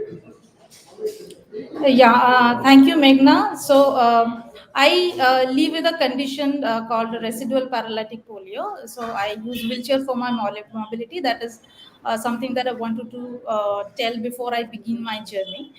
While talking about my challenges, I would like to point out few crucial aspects of my life. Sure. I contracted polio at the age of 3, as you rightly said. But my symptoms or conditions were different, and because of that, my diagnosis happened at a later stage. My parents did whatever they could do, but they were in a dilemma, and so was I. And because of this late diagnosis, I missed the prime time of rehabilitation, which eventually worsened my physical condition. Uh, Uh, and my aunt was a teacher. Okay, she used to provide private tuition at home to a bunch of children of the same age group as mine. So I was so attracted to those children, the environment of the study room. I used to peep into that room a lot. Uh, so one day my aunt took me in, and I started studying with those children. And very seriously, I was, completing lessons and homeworks. And then my aunt also arranged exams at home. Seeing my interest in study, my parents took initiative, and I got admission to a school directly in standard 6. So till standard 5, I studied at home, and there was no schooling prior to that. But the school was completely inaccessible, wheelchair inaccessible. So going to school regularly was not an option for me. I couldn't go to school and attend regular classes. I used to visit school only at the time of exam. I Mhm. must say that the school authority was extremely supportive, and they allotted me a separate room on the ground floor for the exam. Mhm. So if you see at one hand, the entire process made my education possible, but on the other hand, it isolated me. It isolated me at home. At that age, one learns to make friends, and that is something I missed very badly. Yeah. So then the journey goes on, and I passed 10th, 12th, and I completed graduation in the similar Uh-huh. fashion, by studying from home. After graduation, I wanted to be financially independent, naturally. So I started providing private tuitions, and I learned as many computer applications as possible. And I became kind of a computer professional by then.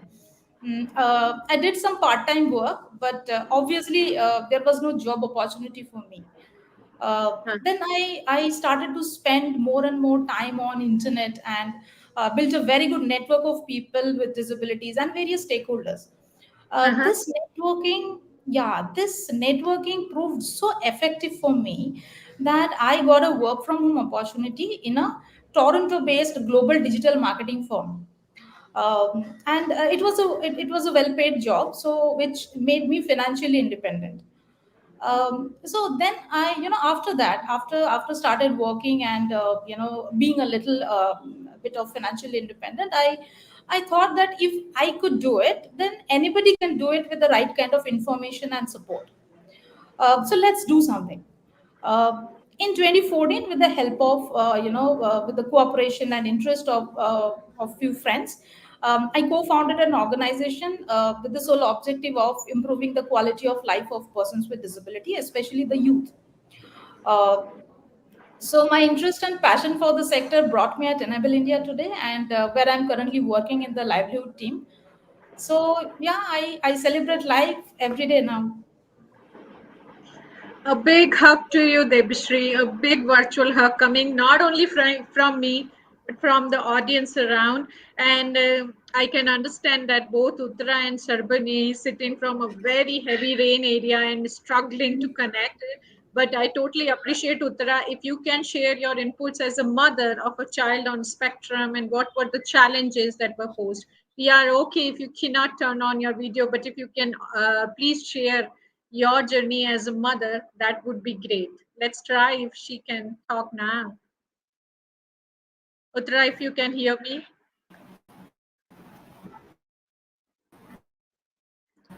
Oh my God, she's trying a lot to connect. We can very well see, but I can understand. Well, where there is no one's hand, Uttara, we can totally understand, but we can't hear you at all over here. Let's try a little more while we talk to Sayam Dev. Um, Sayam Dev is somebody who has a journey very, very inspiring. If I have to tell you, probably I won't do justice to the journey that he comes from. So I would pose this question to you, Sayam Dev. Can you share your challenges? Tell a bit about what was it that was most challenging for you in reaching where you are and now contributing so significantly to the society. But I'm sure your past has great messages to share. Can you start with that, please? Thank you, Meghna, for the opportunity to let us to get together and to share our experiences and have this panel discussion. My journey started, yeah, very early in my life. It was 1980, 81 during that time. So I was, as a baby, I was okay.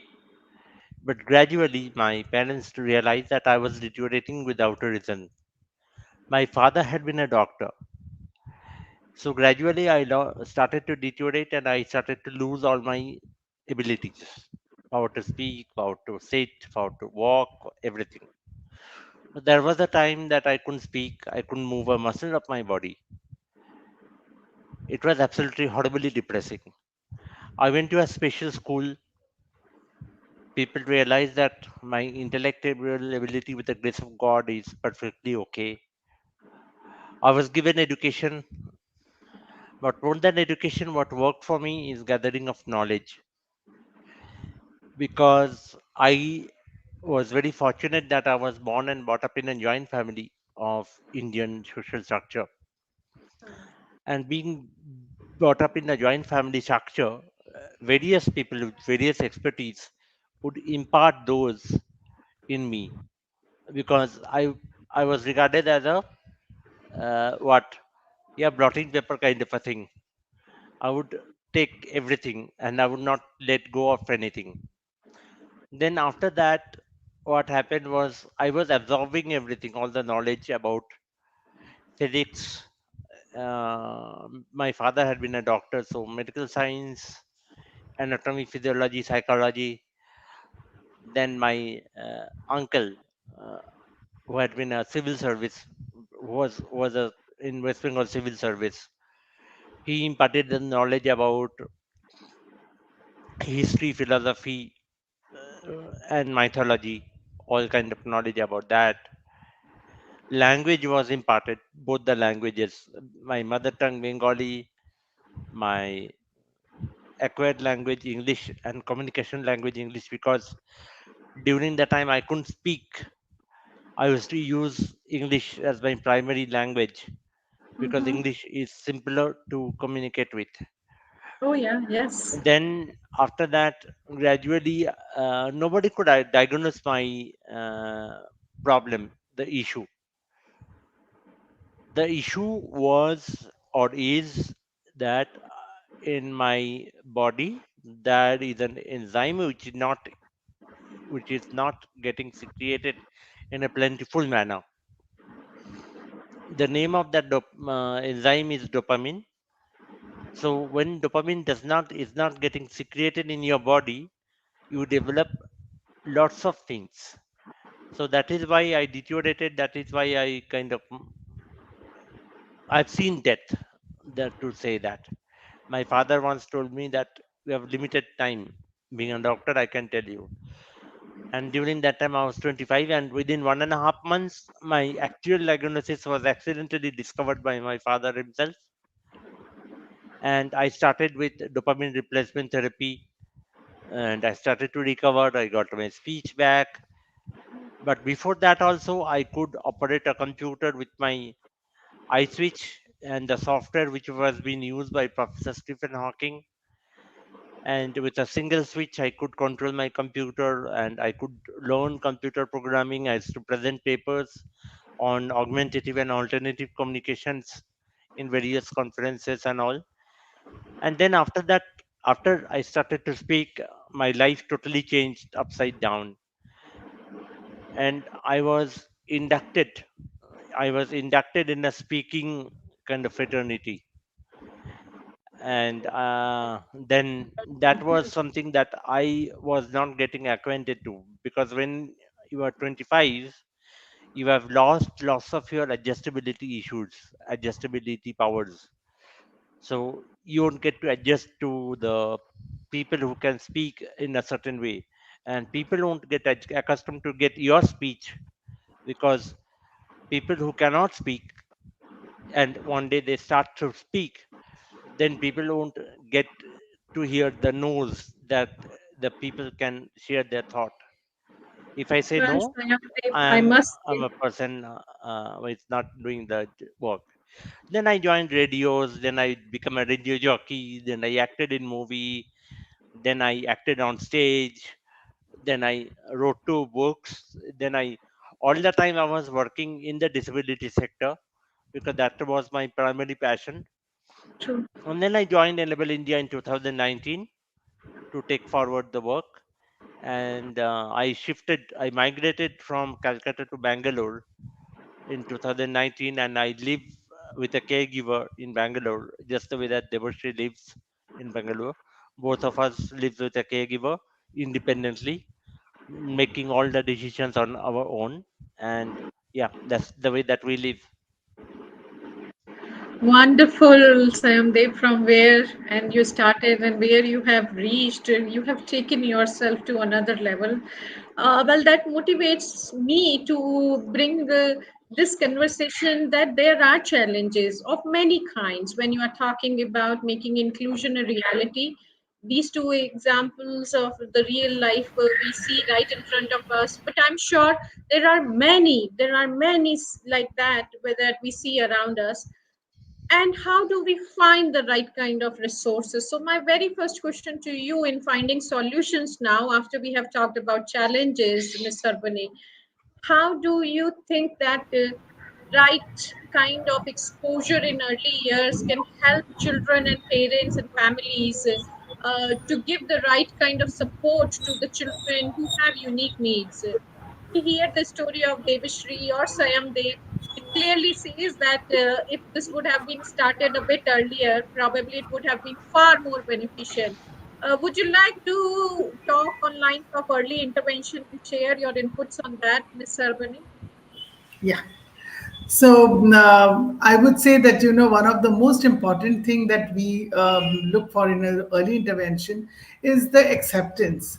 I mean, the neurodivergent children, because my entire experience has been in the space of neurodivergence. When it comes to physical disabilities, most of the people are very empathetic, and people, what we see, we understand. What we don't see, we don't understand. So when it comes to the invisible disabilities, like as I said, autism or ADHD, first of all, it is like a complete denial among everybody, and it is usually put it as a bad parenting. And that is how the whole premise is, and hence the acceptance of the big problem is itself Yeah. not there.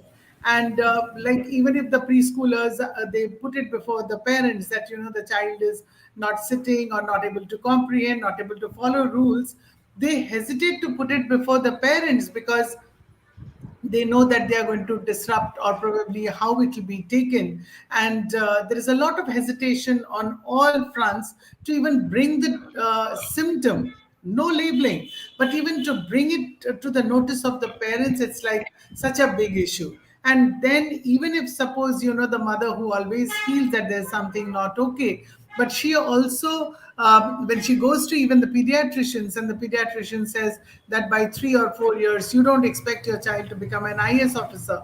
And then that she probably, and because the child is the first child, the mother feels that probably, I mean, she is somebody who is unnecessarily worrying, being probably the mother of a first child. And everybody in the family, whether it is the extended family members, everybody puts it as, in their family they have a lot of late speakers, and people who spoke late, and the speech delay has been there, and this is not even considered. So I would say one of the biggest challenge that we always face is the acceptance. And again, I come back to the awareness and the possibilities which probably lie in front with early intervention holding the best prognosis for the children. Uh-huh. Because we work, I mean, with children, we work with adolescent and young adults, and we work towards their livelihood. And everywhere in each of these are phases where probably the only success criteria, or if you may say, where we have had very, very positive results, is when there is acceptance to provide scaffolding, be it Uh, Deb or Deboshri or any of our people. When they had a difficulty, the people in the environment, when they provided the scaffolding, then they could move to the next milestone. And that willingness to provide scaffolding to a person with invisible disability is the one of the biggest challenge right now. If Yes. suppose somebody requires a device to be able to speak, and why should there be a stigma? If suppose if somebody with physical disabilities is using a wheelchair, a battery operated, or with any kind of technology to ensure that the person is functional, so that willingness to provide the scaffolding is one of the biggest, I would say, message that I would give for when we are working with children in the early intervention space, because that's the time when the brain is developing, the entire formation, the neural connections are getting made. So it is very important at that point to be able to provide them with all the necessary stimulation, willingness to provide the scaffolding, provide a predictable day, parents to be working as co-therapists. It is not that as professionals we throw some tidbits of information and they have to be the recipient. I think that is another space where probably we've had lot of positive outcomes when the parents have been our co-therapists. Another, I would say, is the presumed competence, as opposed to just because the child is not speaking, many Mm. times we feel that the child doesn't know, which is absolutely not true. The children who have been non speaking, when we have been able to provide them with gadgets of alternative and augmentative communication, and we just understand that they probably have been only absorbing, soaking in, and listening to people in the environment, and nothing is lost. So, early intervention, anybody who is working in the space of early intervention, just know that every bit that you are doing, these children are just receiving. So be very careful of what you talk in front of them, because one day that is going to come out probably in a book. So, on that note, I will just Yeah. stop here. Thank you.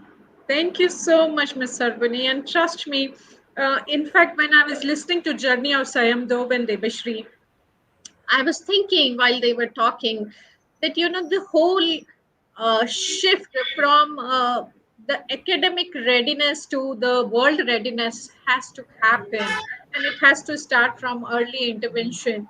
Look at their journey and their achievements. And as I was saying, there are many such stories around us where we can totally see that the providers, the parents, the caretakers of these children need to shift the focus from being only book ready or academic ready to the world readiness. And be it a neurotypical child or a neurodiverse child, this phenomenon is true for every child. So I would use this platform to summarize what just Sarvani said, that it is high time that we change our goals. It is high time that we bring the shift. That are we actually preparing our children for world? Are they ready to fight the battles of life instead of just passing the bookish exams?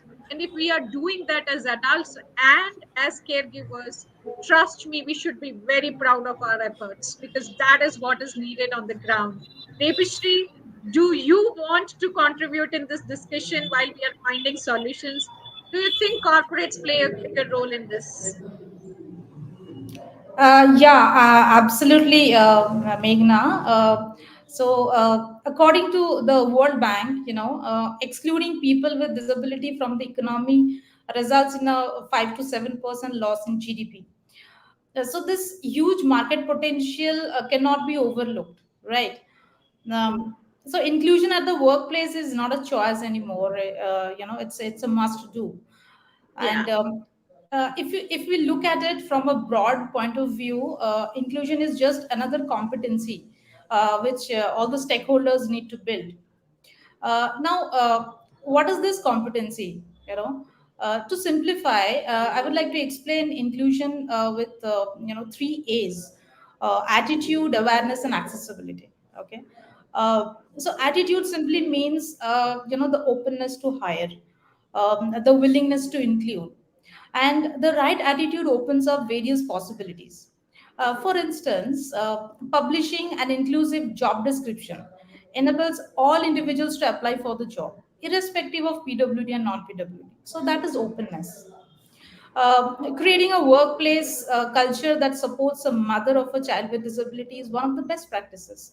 And Oh, this can yeah. be achieved, yeah, and This can be achieved, by introducing flexible working hours, hybrid mode of work, on-site childcare, and taking care of the psychological aspect of the caregivers by providing counseling support, and all of that. For awareness generation, for a company, for a corporate, consulting with an expert and working with disability professionals is very, very important. You need to sensitize your company staff, by conducting awareness sessions, and ensure that employees with disability are treated with dignity at the workplace. And, so that is how, the employees learn that, how to avoid stereotyping and making wrongful assumptions that, a person with disability cannot be involved or does not want to be involved. So that awareness is very important. Yes, so Now true. yeah Now accessibility, it not just means infrastructural accessibility like ramps, accessible washroom, tactile signage, but also digital accessibility. Ah, Mm, yeah. the process, or the process of work, the software used need to be accessible for people with sensory impairments. The training materials need to be accessed by a new joinee. And today, we have technology to take care of all this. You just need to know. A small example, while making a PowerPoint presentation, let's say in a meeting, while making a PowerPoint presentation, if there is a person with visual impairment in the audience, just giving visual description of the slide is a wonderful way of inclusion, right? Yeah, yeah. So having said all that, inclusion is a shared responsibility. So So true. while the company, the employer should be equipped to include persons with disability, it is equally important for the person with disability to take responsibility of self inclusion. Very important. Yeah. So as a person with disability, also needs to learn and practice inclusion, because inclusion is not a one-way process; it is a two-way process. Oh, So if you put it so perfectly, and who better than you, Debishri, to talk about self inclusion? You have done that, and you are a personified version of giving the best to the life. Well, we are running out of time, but I will not leave this panel without hearing from Sayam Dev about the innovation part, the innovation to bring the right kind of solutions when we are talking about inclusion and innovation through inclusion. I think it is very important that we hear from you given the rich experience you have. So, for a long time, I'm associated with many kind of small bits of pieces of research in the disability sector. Uh-huh. So, going and orienting the mind on research gave me this idea that is it enough that is happening in the world of disability for research and development? Uh-huh. Because people, or number one, I would be very candid to tell that uh, research is abstract. When you give an abstract proposal, many Mhm. companies would say that, how do I fund this? Okay. Mhm. And result is kind of a dilemmatic thing that you may get or may not get. It could be positive, it could be negative. So when I realized this, I found more need of research because since my childhood days, every time that I had a problem, people around me and including myself came up with a solution. Mhm. I needed a support. I needed a support in my lower back. It Mhm. cannot be full back pillow. It has to be half pillow with thick cotton layer. So small bit of innovations that makes a person's with disabilities life simpler and regularize the functionality is very very important. So true, There Sanjay. small bit of innovations are Mhm. very important. Now when I joined Enable India, uh, I was probably the severe most person during that time. Mm-hmm. as disability. So Enable India as an organization came up with one more innovation. Enable India, I needed a caregiver, and caregivers are really expensive to get. Uh-huh. So as I joined in, within 2 or 3 months, Enable India came up with one more idea, that is, let us create a disabilities inclusive fund. Okay. From there, as Devoshi was telling, that we all have to take ownership. Half the ownership can be taken by the organization, half the ownership can be taken by the self, the person with disabilities. So all of us, the people who lives with caregiver, it is kind of uh, thing that if I have a caregiver, I will get a caregiver allowance. So Uh-huh. 50% of the caregiver cost should be covered by the company, and Uh-huh. another 50% of the caregiver cost should be covered by the person. So these Uh-huh. out of the box thinking by the Yeah. organizations, Yeah. because because when you are including a person with Uh-huh. disabilities, you are generating quite a few more jobs, So true, because Sayamdev. And I must tell you and congratulate you that the nuggets that you have just shared about thinking out of the box is a great message for audience, because we have a good mix between the parents and the facilitators sitting in the audience. And I would say this 50-50 sharing is a great message coming from your, and because innovation lies in this collaboration, it is incomplete until unless we share our responsibilities. I and wish. one Sure, more sure. last bit of point I would like to make, Yeah, taking sure. Devoshi's context into the account. That is, we all talk about rights, Uh-huh. but some of us, the rebel ones, we always would talk about, we will never talk only about rights. Whenever rights would come up as a word, we will always make it a phrase and narrate that rights with responsibilities. Oh, so And good. unless rights with responsibilities comes as a narrative in the disability sector, we will be fragmented. Inclusion is a two-way process, as Deboshi told. Two-way process will never ever happen unless we, as people with disabilities, take ownership to contribute equally to the society and the upliftment of the nation's economy.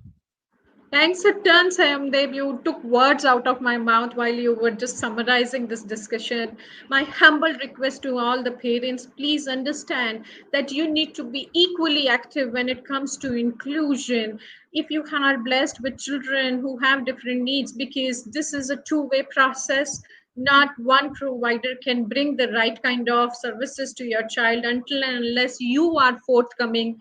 I meet hundreds of such parents every single day who just want to know the right practices, and they will jump to these innovative ideas if they have this inclination that, yes, this is what my child needs. So, what a wonderful way to close this panel's discussion. I would really, really like to thank each one of you to take time out of your busy schedules and sharing your wonderful journeys, the real life experiences. Trust me, when in audience we see that people were faced with multiple set of challenges, but they fought, and see where they are sitting today. It's so motivating, it's so positive. And trust me, I am leaving this panel discussion with the thought that I really have to walk a lot, but this walking cannot be alone. It has to come with a gang, and few of the gang members are already sitting here. Thanks a ton to each one of you. I really, really can't thank enough for bringing Thank you. the right kind of discussions. Do stay in touch. ISCY is a labor of love. We keep talking about the most important points of discussion when it comes to early childhood servings. Thank you so very much, everybody, and to bring this kind of attitude where winner takes it all. It is so important to understand that winning comes to those who walk that extra mile, who really put those extra efforts in finding the positive ways, finding the right ways. They jump to act. And the next segments talk about those people who really jumped to act when needed. And for that segment, I take immense pleasure in introducing my colleague, Ms. Divya Balan, to each one of you. She is a wonderful personality when it comes to celebrations of the right kind of work. I personally enjoy a lot while working with Divya. And Divya, I can go on and on about you, but I seriously feel that it is a great idea that you start this section to celebrate the hard work of people on ground. And it is all yours, Divya. Thank you, Meghna. It's my honor to share this platform with you and so many other stalwarts who joined us today. And I'm especially privileged to present this section, which really brings out the real talent who's bringing all these words to action on ground, right? So I think one unique thing about ECC professionals is, Meghna, is not only are they responsible for giving that holistic learning experience for the child in the classrooms, but they are also in a way the first adult that the child actually trusts in outside of their immediate family, right?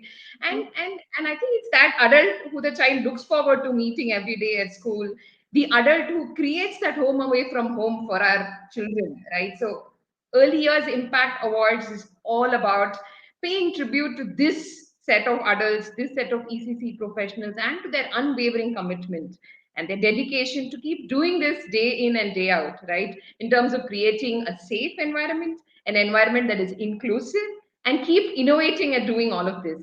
So that, in a sense, gives you the three categories that we're going to bring you today, Meghna. And I have to say that we've got an overwhelming response in terms of nominations. And you know it better that it was not an easy job filtering and getting to the final list of winners, Meghna. So without further ado, I can take you through the three different categories and would love to present the winners for our audience today. Sure, Divya. In fact, I should thank you that you are allowing me to sit on the other side of the table and be a part of the audience and congratulate the winners. And before we congratulate the winners, trust me, I must say that they are just the representation of all the hard work with many people working on ground. So please look forward to hear from the winners. But with this thought, that yes, they are representing a larger crowd of early childhood professionals. Thank you, Meghna. So without much further ado, we'll move on to the first category that we have for today evening, ladies and gentlemen. Safety is always the first priority at Clay. So I present you the first category that we'll be seeing, which is health and safety. Health and safety is not just about prioritizing the infrastructural and physical safety of the child, but also the emotional safety of the child, ensuring that every center upholds the top-notch health and safety measures. And how are we adapting unique methods, innovative methods to make safety fun for the children? And how do you sort of grow that awareness that sort of stays with the child for even beyond play, right? So, ladies and gentlemen, put your hands together for the winner of this health and safety category, Janaki Bador. Janaki Bador is our early years head facilitator, all joining us all the way from Thane, Mumbai. Janaki embarked on her journey in the field of education a decade ago. In 2012, she successfully completed her ECCE diploma and further honed her skills through internships with various schools and NGOs. These experiences provided her with profound insights into the teaching process and instilled in her the motivation to thrive in any educational environment. Janaki officially joined us in the year 2012. Congratulations, Janaki. It is just an absolute pleasure to have you on this platform as a torchbearer of our first priority at Clay. How does it feel for you? It's a great pleasure to be on this stage, and it really makes me happy that I could do this.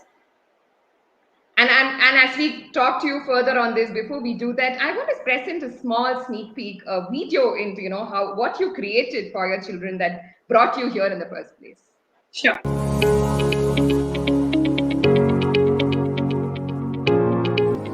Emergency bag. Why do we need an emergency bag? In case there's a fire or a fire. Any situation, right? So what do we put in an emergency bag? What do you think this is? First aid. First aid. This is a first aid, right? We have all the necessary medicines, band-aid, thermometer, creams. Okay? And I have thermometer to put in it. I will let it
amazing, Janki, how you managed to co-create this entire awareness of safety with the children so that they take equal ownership of it. And I also heard that these children went back home and make sure that their parents also sort of take ownership. Can you just talk a little bit about that?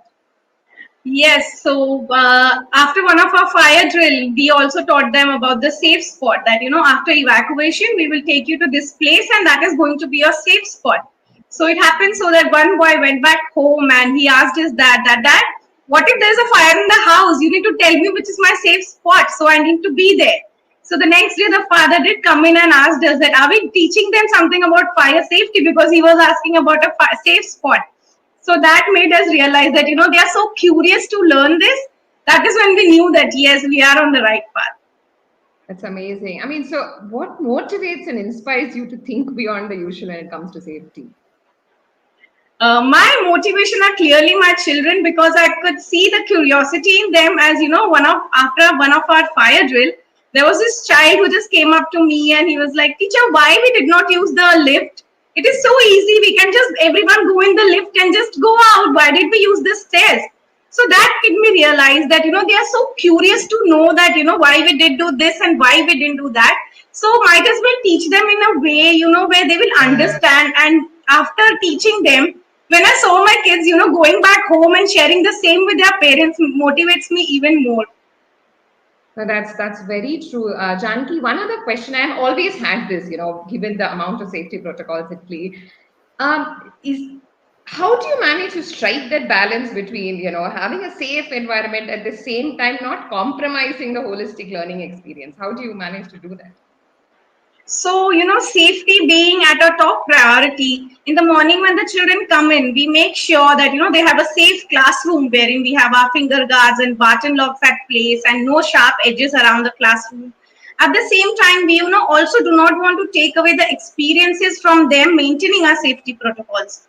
So, like as we know, for infants, we do not use paints because that is not safe for them, as they tend to put their fingers in their mouth. So, not taking away that experience, we rather give them vegetable purees, the natural colors. So, even if it has stains on their hand, it's safe. So, that is one example I would like to give you. And there is one more thing that, for Janmashtami celebration, keeping the safety protocol in mind, we all know that the Janmashtami Dahi Handi is actual clay pot. Since safety protocol doesn't allow us to do that, we came up with an idea of making a clay pot with an origami paper. So the pot was actually a paper wherein the kids did not take out the experience, and at the same time our safety protocols were maintained and we could do the celebrations very nicely. That's so beautiful, right? In a way, the safety constraints has made you think out of the envelope, has made you guys push the envelope. That's just amazing, Janki. And thank you so much and congratulations once again. You've been a torchbearer of what we believe is our first priority at Clay, right? Keep doing this, keep inspiring others. Thank you so much. I really feel blessed to take this chance. Ladies and gentlemen, let's move on to the next category for the evening, innovation. Innovation is all about thinking out of the box and for the learning and care of children. What are those creative solutions that we can find to learn new concepts? What is the innovative use of technology and resources that we use for imparting knowledge? And of course, how do you make sure that the innovation has made every child participate, every child engage in the classroom for the lesson plan? Presenting to you, and I'm extremely delighted to present to you the winner for this innovation category, Jyoti Shri. Jyoti Shri joins us all the way from ITC Guntur Center, and she's our earliest facilitator with us.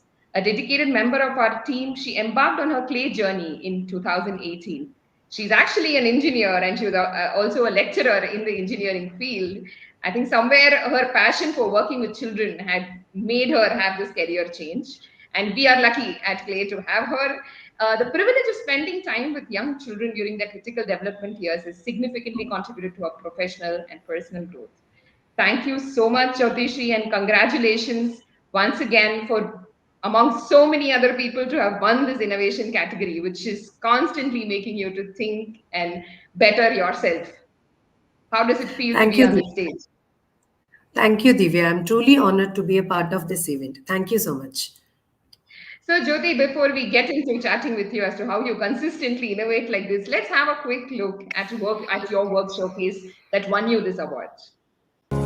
Sure.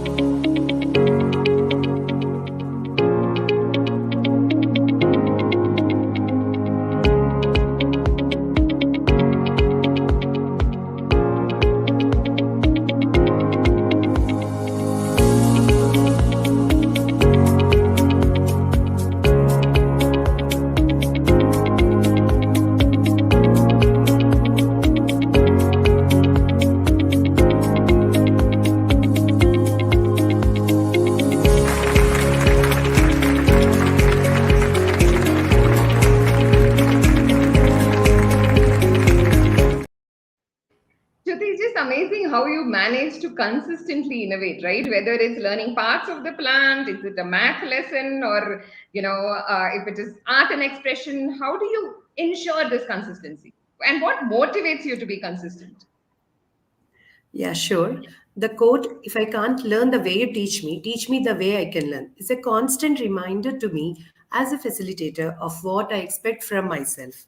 I am mindful that each child is unique and my approach may have to vary to accommodate the child's learning ability. When I observe that a child is finding it difficult to understand a concept or seems disinterested in an activity, sometimes children will say that I don't want to do, I am not interested. Then I tailor my approach to suit the child's interest and preference. It is my constant endeavor to think out of the box and be as creative as I can possibly be. Thank you. Jyoti, can you just share with our fellow facilitators, right? How do you plan for these activities? Is it like pre-planned? Do you plan it for the week or plan it for the day? Or do you think of these innovative activities on the fly? How do you do it? Yeah, sure. Well, some of my innovations are pre planned, which I organized and execute as I read lesson plans. Some innovations come into being on the fly. It usually happens once I make a quick assessment if the activity is effective towards providing the expected learning outcome for the child while they are engaged in it. I bring out a change keeping in mind the approach the child would be interested in. For example, when I introduced backward counting, I found few children were facing difficulty with counting numbers backwards. I tried with different activities. Finally, one day during their snack time, I started counting numbers backward aloud. And I kept on asking children to join me in counting numbers. The children started being more enthusiastic and they started eating their snack faster to join the group. This way, I could help the picky eaters to finish their snack on time and could help the children backward counting with ease. I want to add one more example which I enjoyed a lot. When I was teaching number names to children using a song, I felt few children were bored. So I choreographed specific steps for each number name. The next day, I tried teaching the number names using the song with the steps I choreographed previous day. Children had lots of fun while doing this activity and they could learn 1 to 10 number names easily while dancing. I am aware that not all my innovations may work perfectly when executed the first time. It may have to be fine tuned at times. In spite of this, I want to encourage my fellow facilitators to include innovative learning approach and to keep thinking out of the box to ensure each child has an enriching learning experience. Thank you. I think, Jyoti, the kind of work you've done actually epitomizes the theme for today, right? You are actually innovating to include every child. I think that's just beautiful. I mean, we have been speaking on the platform, but you guys are doing it on the ground. So it's amazing. Congratulations once again, Jyoti. I'm sure all that you shared, you would have inspired many fellow facilitators to keep trying, keep innovating, and keep it at it. Thank you so much, Jyoti. Again. Thank you, Dia. I'm tremendously pleased to be selected to receive this award. Thank you. Thank you so much. Moving on to the next, last but not the least category for today's evening, and which completely aligns to the theme that we are gathered here today for, is diversity and inclusion. Diversity and inclusion is all about ensuring equal engagement of all children in a program, irrespective of gender, community, culture, and learning ability. It involves recognizing the individual needs of the children and displaying high levels of empathy towards them. and how, as facilitators and caregivers, we can continuously acquire knowledge and understand the unique requirements of the children to make sure everybody feels included in the classroom. Ladies and gentlemen, I'm absolutely delighted to present the winner for the diversity and inclusion category, Palak Suresh Vitale, who joins us all the way from Mumbai. Palak works with us as the program coordinator for the three centers, Malad, Prima Bay, and JPMC. A dedicated professional with a diverse background, she graduated from law school in 2011. Yes, she was initially a lawyer and decided to change her course, when she moved to the US in 2014, where she discovered that her true passion lies in teaching preschool and kindergarten children. In 2019, she also earned a gold medal in preschool education. Since then, there has been no turning around for Palak as she's continued her journey in the education field, working as a dedicated teacher in various schools, now serving as a program coordinator with Glee. Malak, I could hear your gang out there shouting for you and cheering for you. So good to hear that. How does it feel to be on the stage? And congratulations for the amazing work that we'll be showcasing shortly. How does it feel to be? It feels amazing. Thank you, Divya. And I'm just so honored. I'm just so honored to be able to get this opportunity. Thank you so much. Palak, I would want to showcase to the audience the kind of work that you've created, and what we're going to show is just one instance of what you do for inclusion, right? So let's quickly have a look at the video.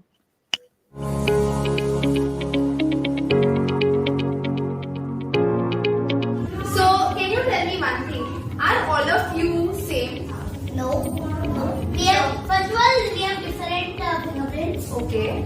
Then we also have different hairs. Okay. Different. That is what is diversity. What is this? It's a earth. Yes. So it's the planet I'm going to show you. They are all very different, but they are still living on planet Earth. Now I have no different types of eggs with me. What's that egg? See, this is also a different type of egg. Can you see? Is this real? Yes. So I'm going to show you. Where you got it? Are they same? No. What is? That is more darker in color. But this is dark. This is light in color. Okay, let's place them here. So these are different eggs. Can you see them in the basket? No. Yes? Yeah. Okay. Now what? Listen to me. Now these eggs are like the people that are on the planet. Okay? They are all different. Go back. The people. Okay? But now tell me one thing. When I crack open the egg. Yeah. Do you think it's going to be the same inside? No. No? Yeah. Okay. Why? From the outside. Yeah. So if a person is like this, okay, who can't walk or run, should we be kind to that person? Yeah. Yes. If a person is not able to learn numbers, should we be kind to that person? Yes. Yes.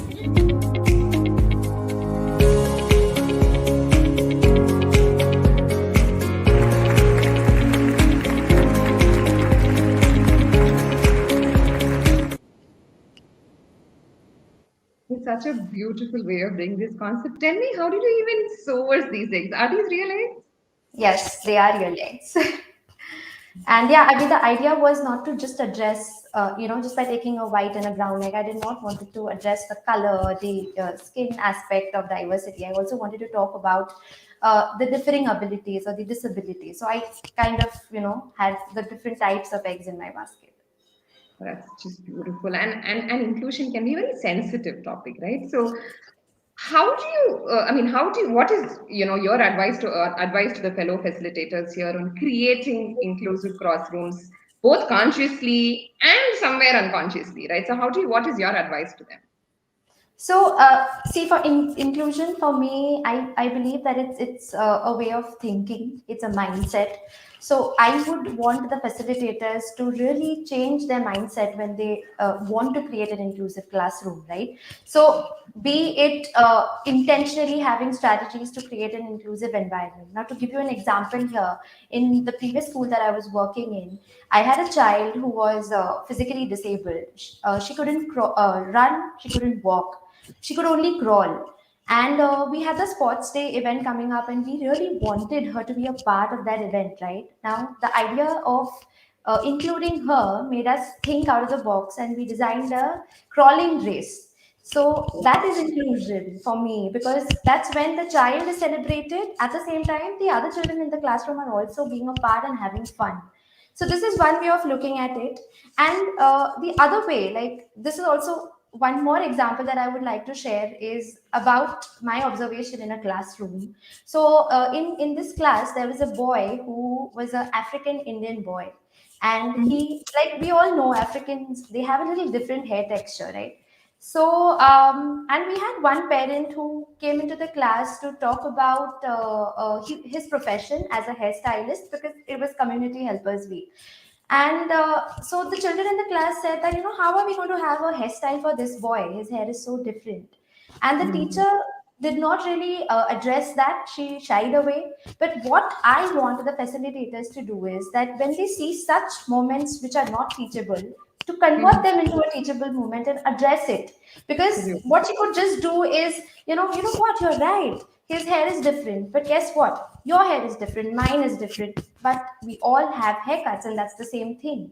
So taking these small moments and converting them into teachable moments is what I would urge the facilitators to do, and that's how inclusion will slowly and steadily seep into the classrooms.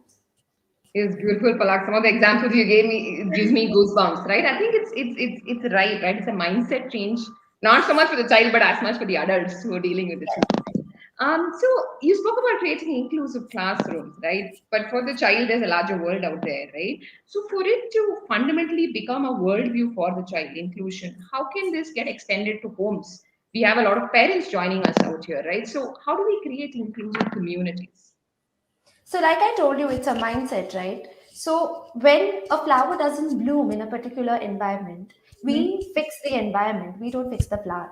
That's the kind of attitude. I mean, that's what I would want parents also to talk about to their children about the differences when they address it, because children are going to learn through visual discrimination. They're going to come to you. That's how they're going to read, write, distinguish two things. So, when they're doing that, address it, because for them, they are the role models and the facilitators and the educators as well. So when they look at this being addressed in a school and at home is when a child's worldview would change.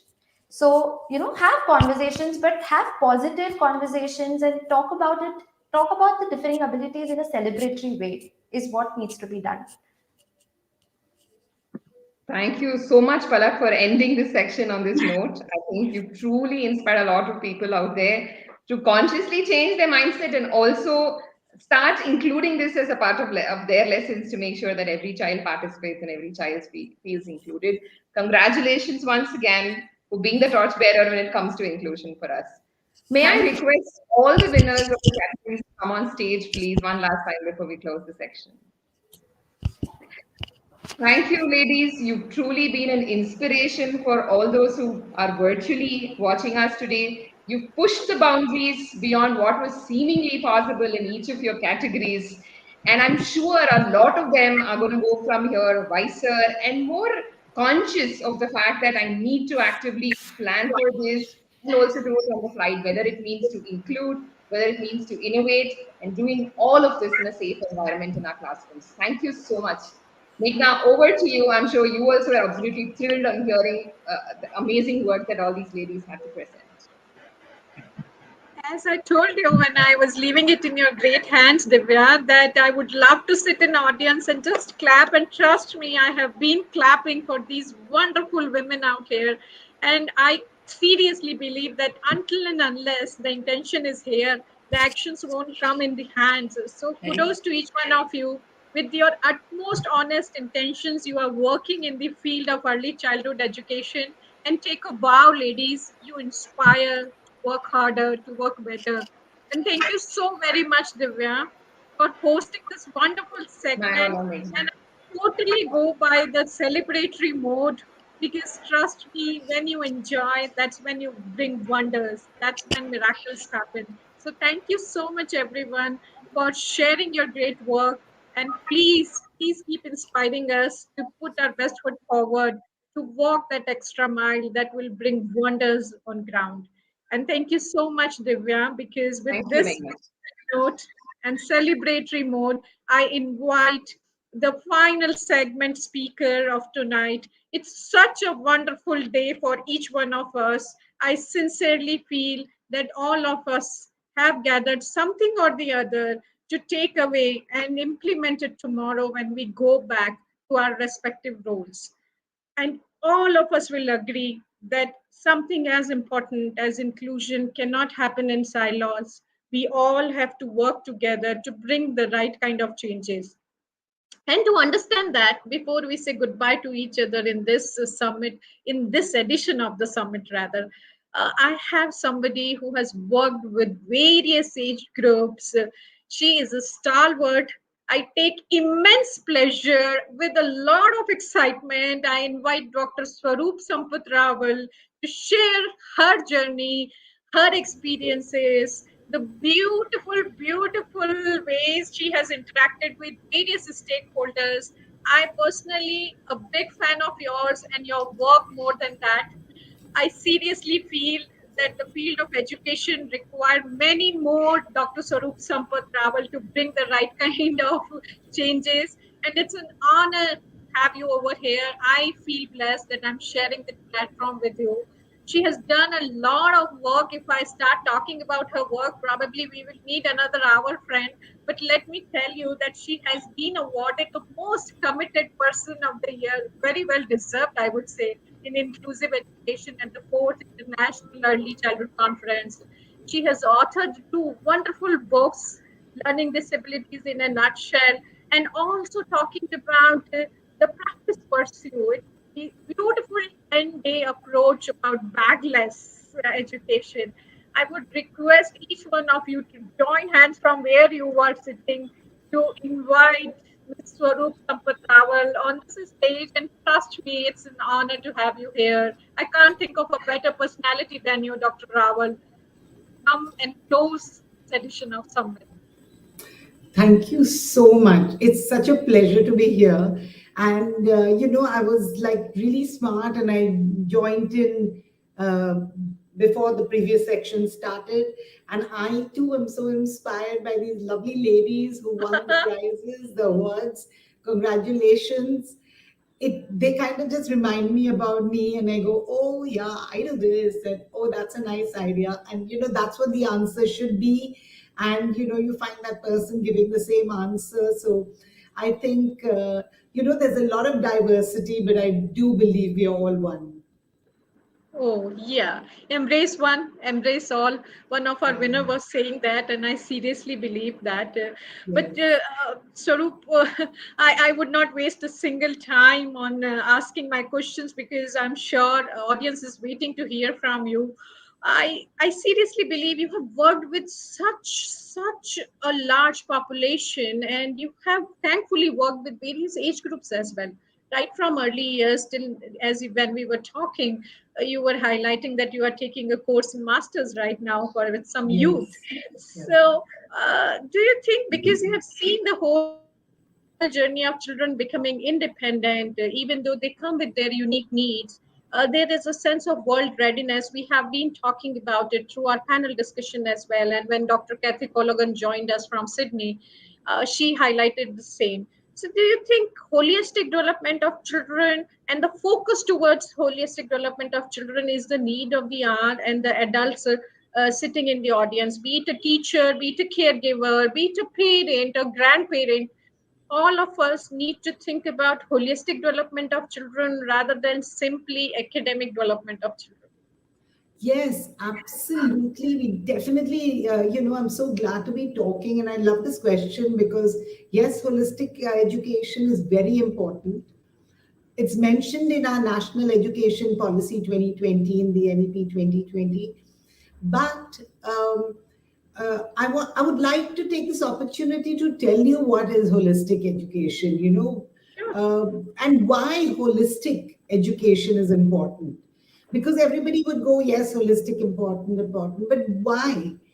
Because you see, before it just started with IQ, the intelligence quotient, brain being very important in the way, the cognitive abilities. And then slowly over the time, in the 20th century, it became emotional quotient is important. So then the EQ become important. But you see, one thing is we completely forget that a person, the whole person, is not just intelligence and emotion. There's lots more to that, lots more to the whole person. And when we talk of education, we need to educate the whole person, right? Or we need to help develop or enhance the whole person. Now, what are the other things that we're forgetting? We're forgetting the physical, so we need the PQ because our physical quotient is very important, like not only sports, but activities. And in early childhood, you all know about it. Like we go about the large motor skills and the fine motor skills, and all that comes in the PQ. So you know how important that is, right, for the functioning, the daily life. And, I just had a bit of a knee injury. And, I suddenly realized how important it is for me to be physically fit because, it kind of stops me from doing so many things. So that's the PQ. Now, we don't live in an island, we are not, like John said, we're not islands, we don't live alone. We live in a society, we live with our family. So the social quotient is important. How we behave with other people, how we talk to other people, our communication skills, how we understand other people's emotions, etc. So the SQ is important. Now, the two which everybody tends to leave out, and I think I'm being bold enough to include them, and especially, include them in this book, where I've talked of the importance of two skills, two quotients, which are the game changers. One of them is the spiritual quotient, the SPQ. It is a very, very important quotient because we need to understand. Now, be clear over here. I'm not talking of religion. I'm talking of spirituality. And what is spiritual? Spiritual is nature. Spiritual is knowing yourself, your inner self well. You're with the power. I mean, it can be so many things. So spiritual, it's anything that gives you power beyond yourself and includes yourself. You see, that's great. So that's the spiritual quotient. And one very, very, very important quotient which everybody tends to leave out is the aesthetic quotient, the AQ. It is very important. You see, appreciation of beauty, understanding beauty, and that just is really the game changer. Understanding when we talk of environment and we talk of empathy to animals or to human beings, when we understand the beauty of it, will we understand the empathy of it? When we start empathizing with nature, will we want to save it? When we understand the aesthetic quality of that beautiful sunset, which we just pass by and we don't stop for a moment to appreciate, that is it. So that is what makes the complete person. And that's what we really need to learn. IQ, EQ, PQ, SQ, SPQ, and AQ. Now, I'll just take 2 minutes of your time, okay? No, please, we are here to hear you. Since we're talking of, holistic learning, are we talking of holistic assessment? Exactly. Right? Now, when we're going to learn with such diversity and then have a paper and pencil test, that doesn't work, does it? So we need a holistic assessment plan. Again, I am glad to tell you that it's there in the National Education Policy, which is making it such a beautiful policy. So we start, and you know what? Do you assess a child just in the 5th standard or just in the 10th standard?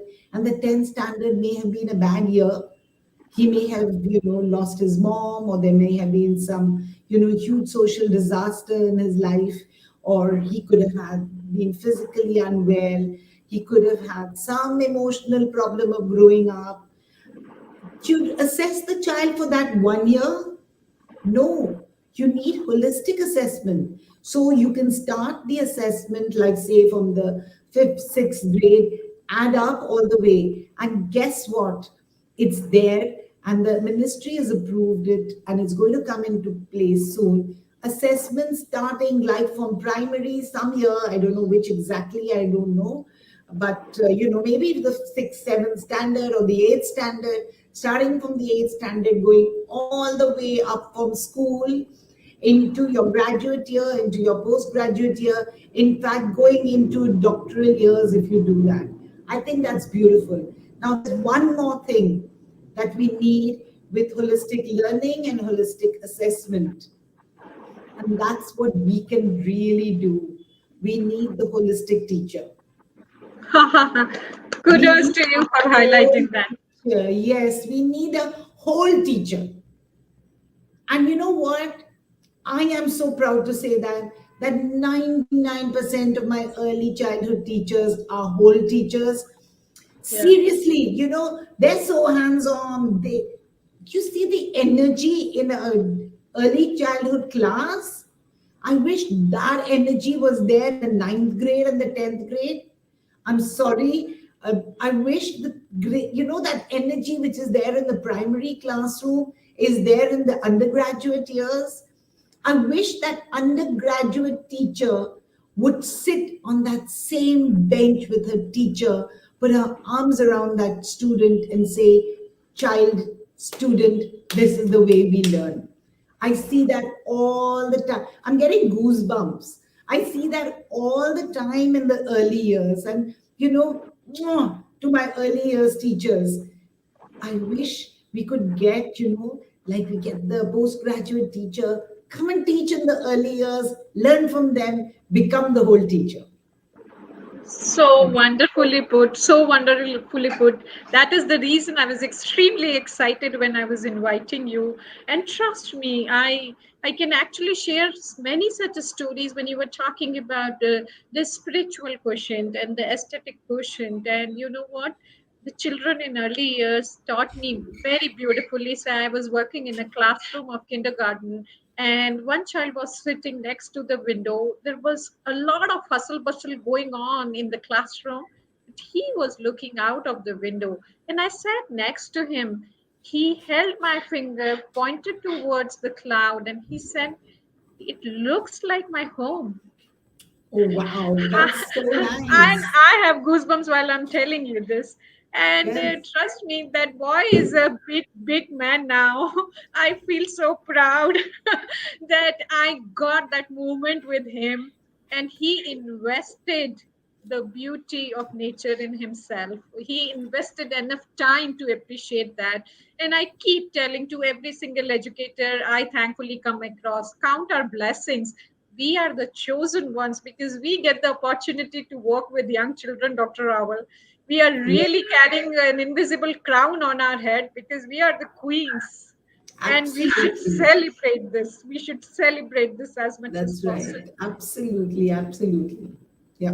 But while we are talking about holistic development, holistic assessment, and holistic teaching, I seriously feel because we started this particular edition of the summit about life skills, we strongly believe that when it comes to holistic development, what I have seen with my little experience is that development and life skills go hand in hand. It's a hand in mitten relationship. You really cannot segregate your left eye from your right eye.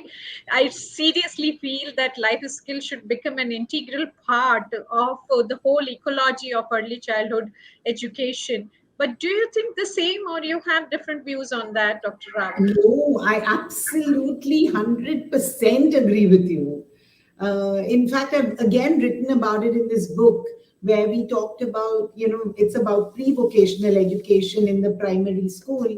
And, it's because it's stated, it's the sixth, seventh, eighth standard. And we're talking about it, and I've talked about life skills in the workplace, and I've talked about holistic learning. And I've said, how does holistic learning happen? Life skills is one of the most important way of learning. And when you like, okay, so life skills, I am so glad for you to use this term, because people use real silly terms sometimes. I'm sorry to say silly, but yes, they are, because I don't even think we should give them better designation than silly, because they use something like social emotional learning. That's the best. That's the best. Hello, social emotional learning is social emotional. Exactly. Yeah. So what is life skill? Life skills is psychosocial skills with cognitive abilities. Now you missed out the most important skills, the thinking skills, which are there in the life skills.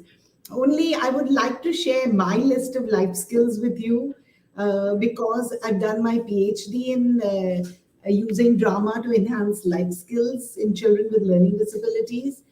And I have gone ahead and brought about a little bit of a change in the WHO's list. The WHO's list is fabulous. The other thing I kind of hate is 21st century skills. So, what are 21st century skills? Skills that were not needed in the 20th century. And that's really sad, because we have a heritage of over 2000 years. And, our Shastras and the Indian knowledge system talks of, these beautiful Jivan Kaushals and life skills.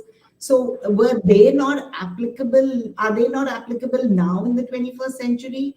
Another thing is, if you ask people about 21st century skills, which are the skills that we got to learn? They don't have a list of core skills. It'll be a huge laundry list. And because it's a laundry list, everybody's laundry list is different. And that doesn't really make sense, because, we kind of need the proper ones, which are there, for example, in the life skills. And WHO talks about coping with stress and coping with emotion, interpersonal and intrapersonal skills, skills of empathy and self-awareness, creative thinking, critical thinking, problem solving, decision making. I've made a slight bit of a change because I kind of thought about it, and I'd like to share it with you because I'm sure you'll find it interesting. I've Sure. changed mine to understanding and managing emotions. Because coping in psychology has it has a positive and a negative. For example, if I am under emotional stress and I do something well, like art or journaling or meditation, I'm coping with it well. But if I abuse alcohol, I abuse tobacco, or I abuse drugs, I am still using drugs, alcohol, tobacco to cope with my emotions. Do you get that? So Yeah. again, I'm coping with it, but I'm not really coping well. Now, Yeah. when we talk of education, I believe we should have clear cut definitions. There should not be a double, in that. Like, hello, is she talking of this or that? So, when we talk of understanding and managing emotions, it's clear cut. The other thing is that the minute you understand and manage your emotions well, you would be managing your stress. So then you don't need coping with stress, right? So I have removed it. Because I asked people, I asked experts, and people from the who work with the WHO in India, or things like that. I asked them, why stress? You would not believe it. The answer I got. They said stress is a buzzword. So because it's a buzzword, I don't put it in my curriculum. Tomorrow it won't be a buzzword. Then it doesn't make sense. So I just said, okay, I'm not putting it. Another thing is, Meghna, is we come from this beautiful country with this deep knowledge of self, Atma Chintan, and going into the inner self and developing the inner self. Why would I just leave it at self-awareness? Not that self-awareness is not necessary, it is. but it is knowing your abilities, etc. What you're good at, what you're bad at, how your emotions are, how you react to things, all that. It's a part of getting to know yourself. But then we can go deeper. Why limit to self-awareness? So I have made it understanding self. Understanding self. So you see, Yeah. when I am teaching my postgraduate students, I can take them to a deeper level, right? Now I have effective communication skills, skills of empathy, problem solving, decision making, creative thinking, critical thinking. So all of them are the same, except the two which I've changed.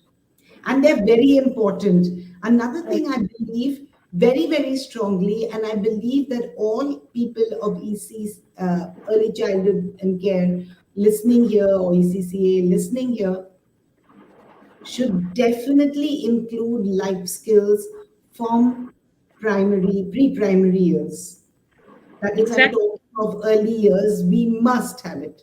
We have, for example, this lovely program that people have been doing now, the good touch, bad touch. I think it's fabulous. Yeah. But if you're not talking about emotions in that, then what good touch, bad touch are you talking about? If you have not taught your children communication skills or effective communication skills, how are they going to address it? How are they going to communicate that I have had an experience of a good touch and a bad touch?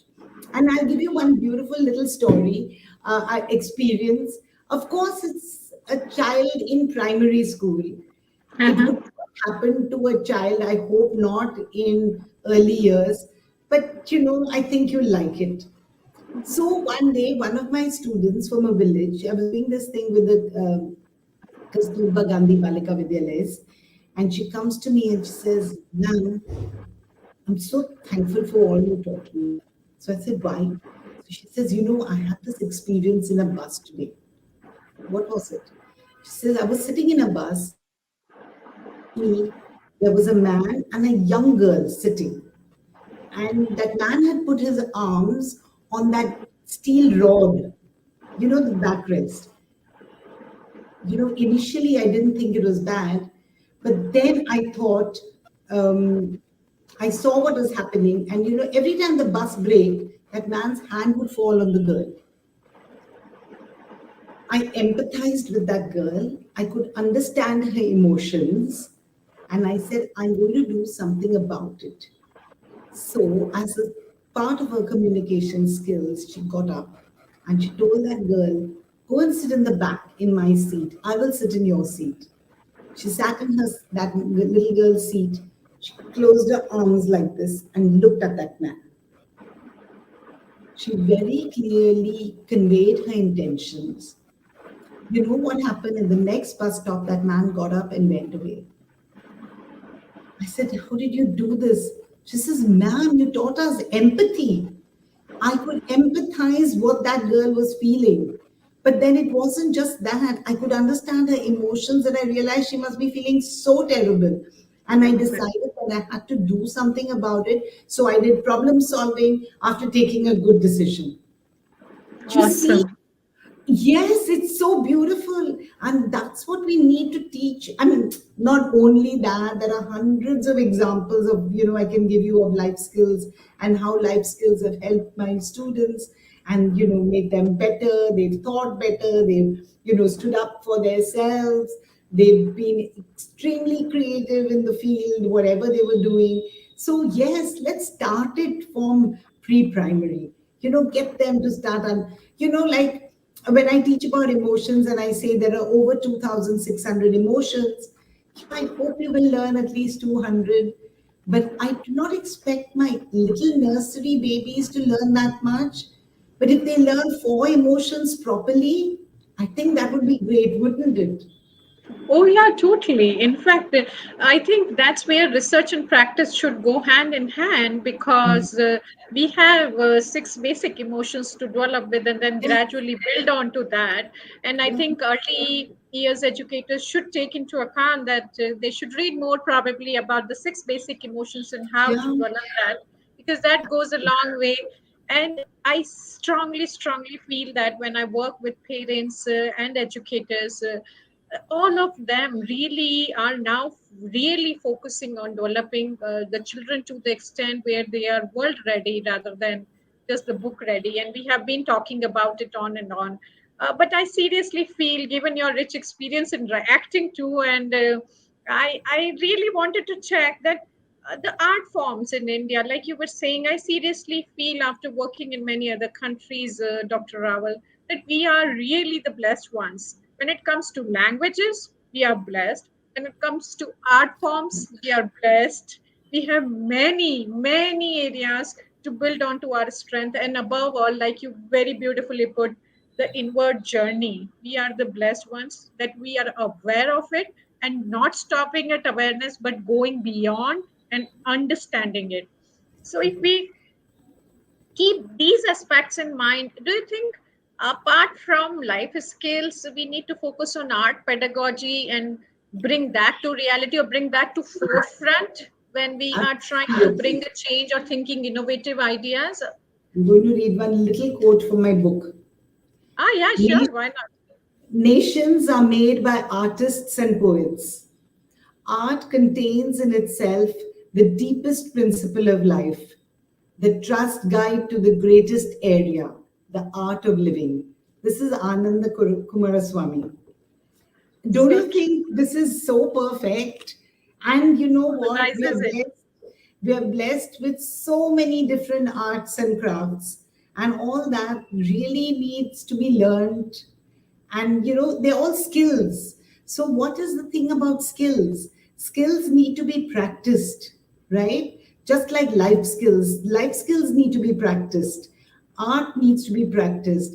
You need that, to learn about aesthetics in the classroom, not just copying, the scenery you see in it.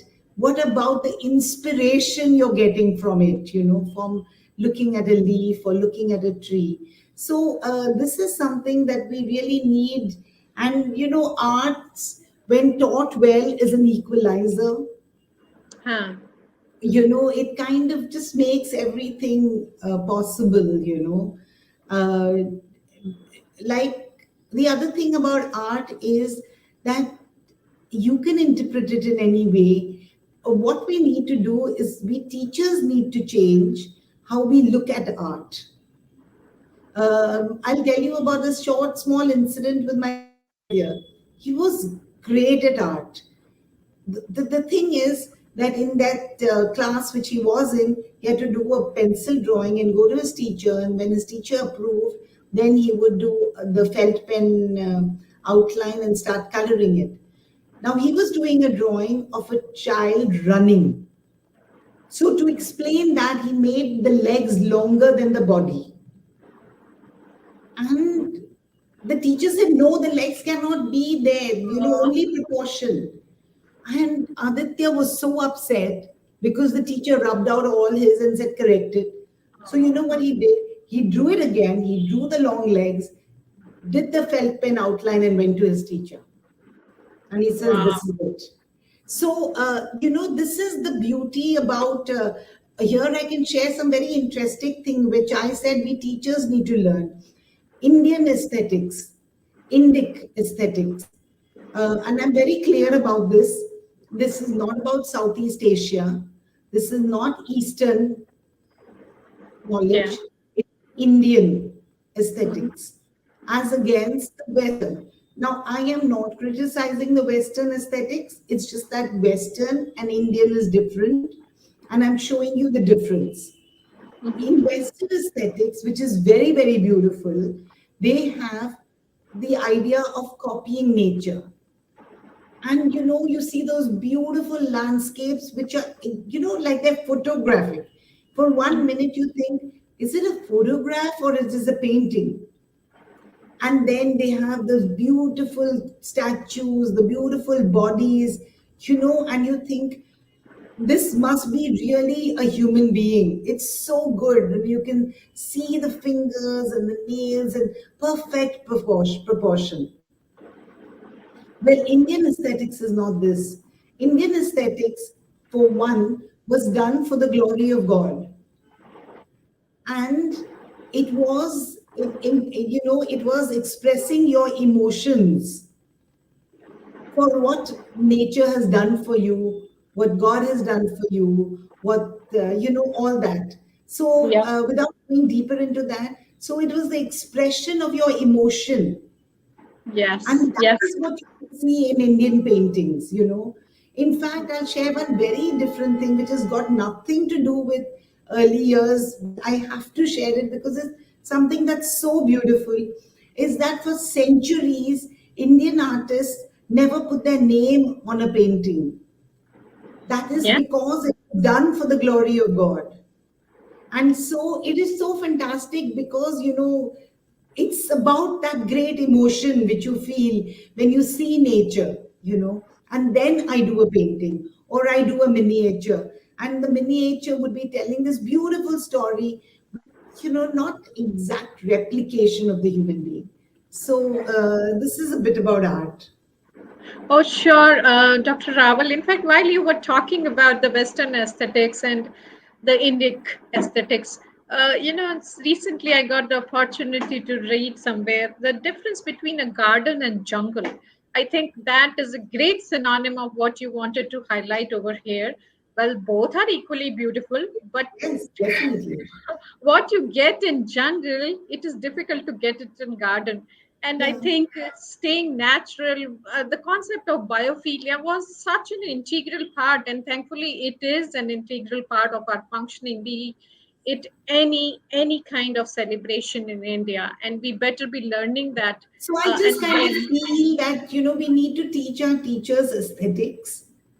And Mhm. then maybe they would stop the whole idea of replication of, the art or the nature and, Yeah. express the emotion of the art.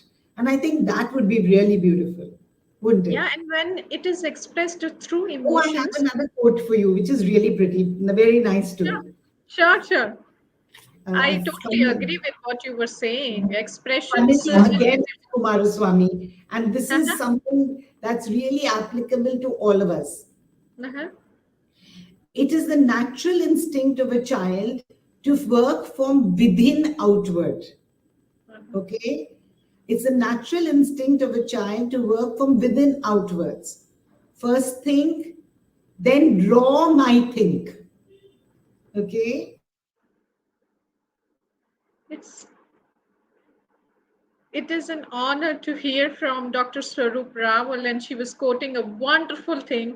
I seriously, strongly feel that what she highlighted just now is a wonderful journey that when you bring the emotions out, it provides the creativity in the children. It actually balances out that what a child wants to showcase, be it art pedagogy or life skills that we have been talking. And trust me, my friends, we have been talking about it since morning, but the message out loud is very clear, even though we started with some confusions that life skills, like Swaroop highlighted, or even the workshop facilitator in the morning, Ms. Padma Shastri highlighted, that it is not possible. It is actually not possible to think from the perspective of the 21st century.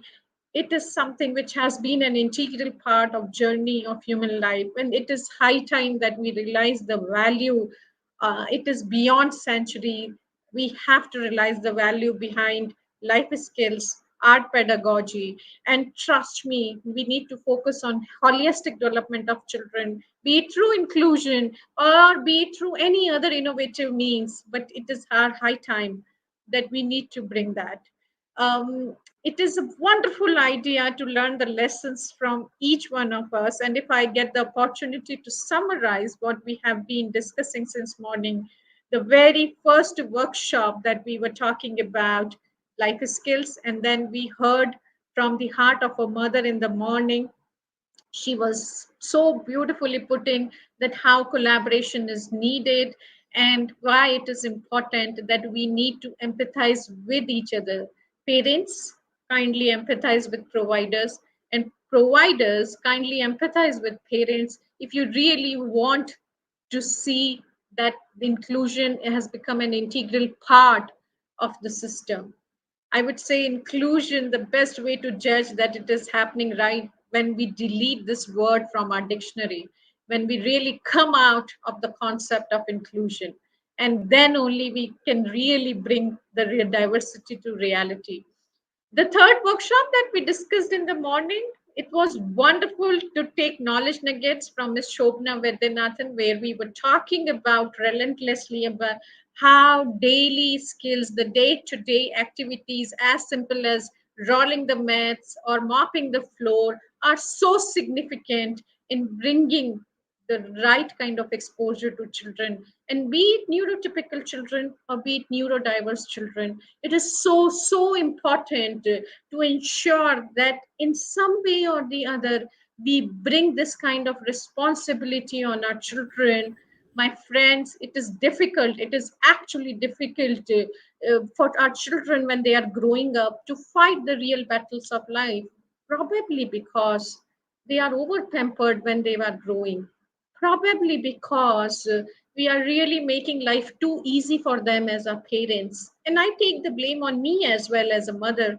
There have been times in past where I was actually doing some task for my children which they should be doing on their own.